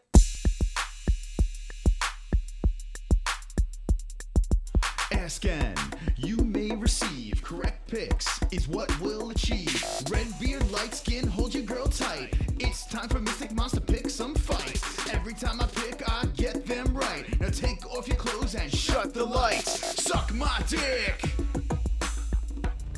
It's time to pick. Suck my dick. It's time to pick. all right, Google Zoom that fucker. All right, here we go. Let's do it. The co-main and the main. Shogun versus Gian Vellante. Here we go. Here we go. Check it out. Gian versus Shogun. Tough pick. Here we go. 24-10-0 is the Brazilian. 15-7-0 is Gian Vellante. Gian Vellante I met in Vegas, and we tried to get a picture of him. I couldn't remember his name. This is UFC 196. We were booing him out of the stadium, and he was nice enough to take a picture with Drunk Chris. Yeah, it happened. But he was a very nice guy. Very big guy, actually. Bigger than I thought he would be, but he's a big man. Gian Vellante is on the uprise. Looking good. Charging up that ladder of fighters. Shogun is an OG. Shogun has done his thing, has been there in hard wars. This is a tough one. This is a really tough one, guys.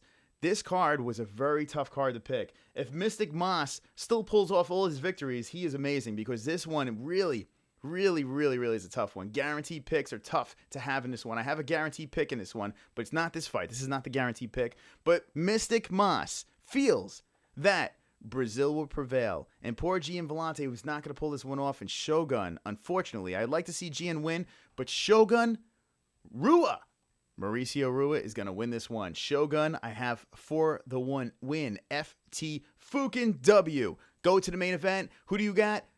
I'll tell you who I have. I'll be at Premier FC, but this card will be going on, and I will be watching it the next day, and I will be talking about it next week. We have a lot to talk about next week, so just hold on to your cocks. Vitor Belfort versus Kelvin Gastelum. It's happening. It's going down. Vitor, not on the steroids anymore. Vitor, not on the uprise anymore. Vitor is deflated. Vitor is not the fighter he used to be. Vitor is just a shell of his former self. And Kelvin Gastelum has no problem with this one. Even though he may be a little undersized in this fight, I feel that Kelvin Gastelum has the chutzpah. Kelvin Gastelum has the power, the wrestling. He has it all. He has the knockout strength. He's got it all. Kelvin Gastelum, FTW for the win, is going to pull this one off. That's right. Kelvin Gastelum for the win. What do you guys think? Let me know in the chat right Fukin now. But Kelvin Gastelum is an easy one for me to pick here. He's one of those guys. There are guys I never go against. Kelvin Gastelum, I never go against. I always pick the dude. The dude's a sleeper. And now a lot of people are jumping on the bandwagon. A lot of people are understanding that this kid Kelvin is the real deal. He is at number 10. He's going to go up the chart. And he's in the weight class where he belongs. And I don't know what the fuck that was. I was like, thank you, Ellen. What do you guys think? Let me know. We're going to go to the chat. We're going to hang in the chat. If you're new to the Fukin Show, we are the MMA-HOLES weekly shows every Wednesday night. We have fighters on. We have friends on. We have a great time. We talk MMA. We do a lot of stuff. We hang around. And we are what is called... Wonderful. Wonderful. All right, guys. Here we go. Let's check out the chat. We're going to wind this puppy down. If you didn't subscribe, do it now, because if you do, you're going to see Conor McGregor jump on a fence and Bruce Buffer yells. We heard that 200 and some odd times, it felt like, on Saturday. Saturday, man, oh man, I can't believe that subscriber spike, and I'm very happy to hang out with you guys now. All right. Here we go. Wind this fucker down. Let's do this. Hey, Chris, I only had enough money to buy one shirt, so I chose Luke Thomas over you. Sorry. Well, Luke Thomas's shirts, in fairness, they go to charity, so I'll give it to him. My shirts go to my charity. So when you do buy my shirts, it's in the description. The MMA-HOLE shirts. Check out my store. Bang, down below. Check out the description. Browse through. There's some nice shirts on there. There is. And all the shirts, all the proceeds go to my pay-per-view addiction. I make no money off of this. I literally do this for fun. I do. I do this for fun. Unless you want to sponsor me, then that's fine. I'll sell my body and my ass. But, yeah.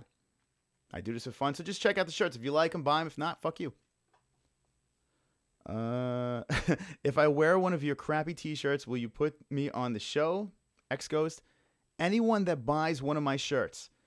Carrie has one. Marlon has one. A couple other people have one. I put them on the show with the shirt on. Or they're on our social media and stuff like that. I will put you on blast you on our social media, and I'll also put you on the show with the shirt on. Because you're wonderful, wonderful.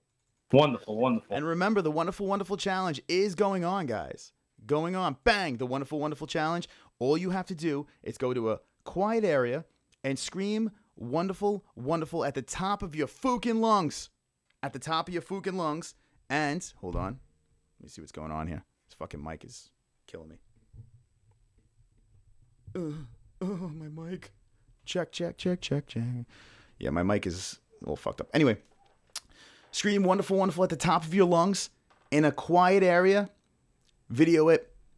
Hashtag wonderful, wonderful challenge at the MMA-HOLES, and boom, we're done. We're finzo. We're donezo. I don't know what finzo means.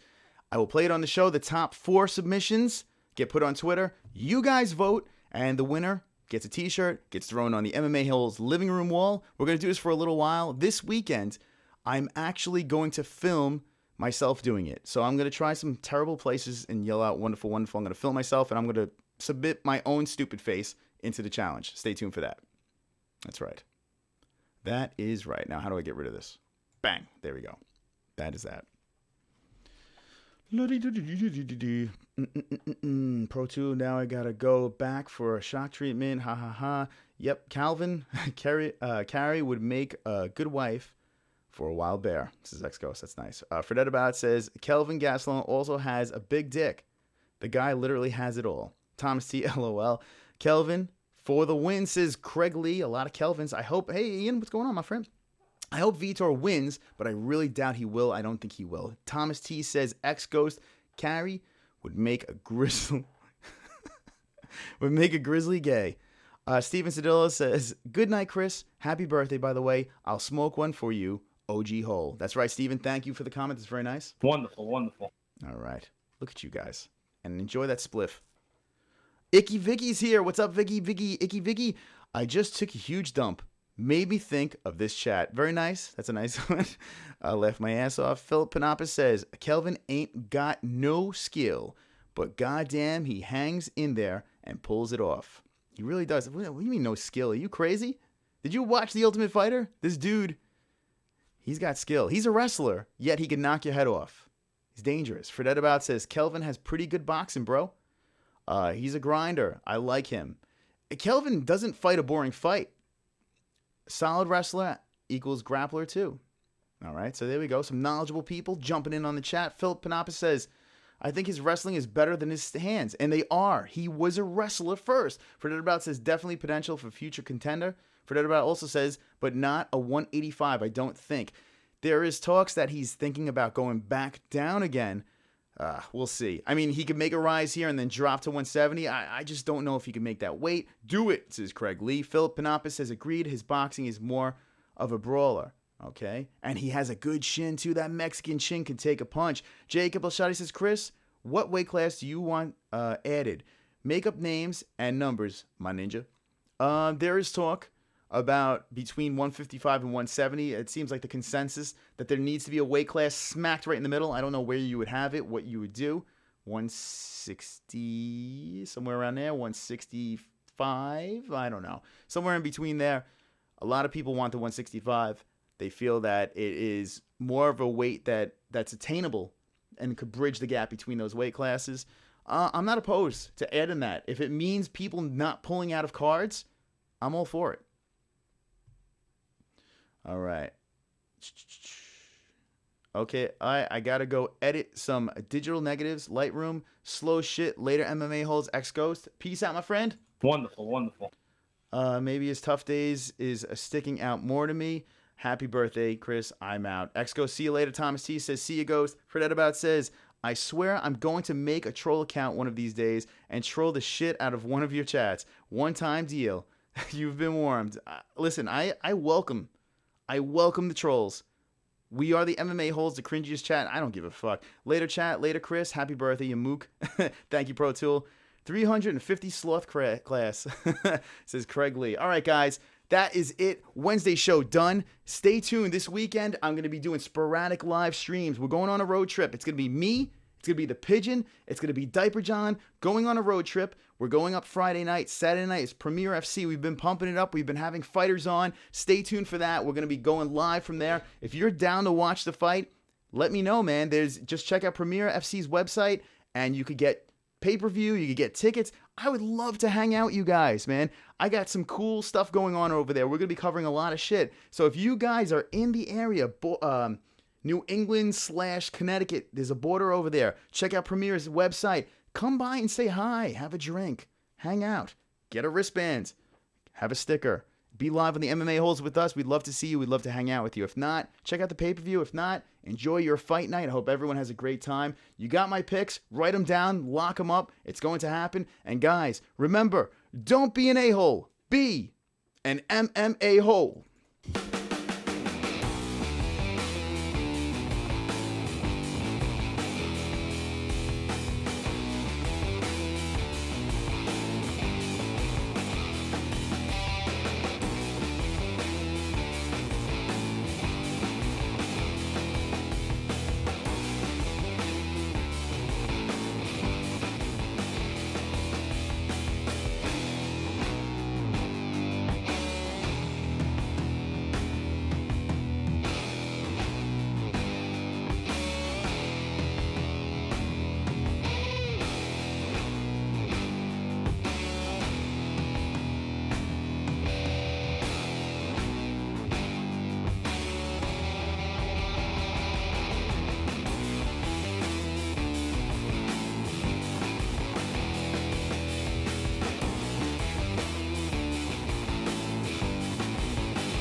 To a cage. Walk into a cage. I'm walking to a cage.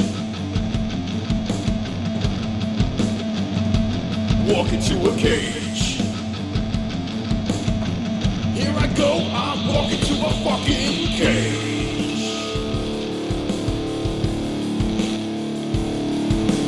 Look out, baby, here I come. I'm walking to a cage and it's really cold in here. I'm in my shorts, I should wear long pants. That's okay because I'm gonna fight. There are the ring girls, look at them walk. Pretty ass butts, can't pay attention. Gonna beat some ass in the cage. Gonna have fun and make them bleed.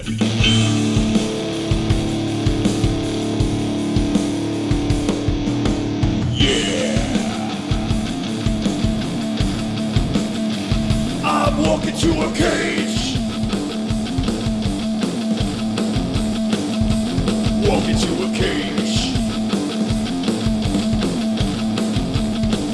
I'm walking to a cage.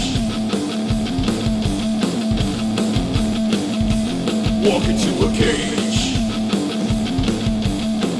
Here I go, I'm walking to a fucking cage. You thought the song was over? You are wrong. They put Vaseline on my face. Check my cup, my penis is in it. Hug my corner, about to fight. I'm really scared. I step in the cage. I circle around and look at the crowd. Hello, crowd. I'm gonna fight now. Get ready to cheer. I'm walking to a cage. Walking to a cage. I'm walking to a cage.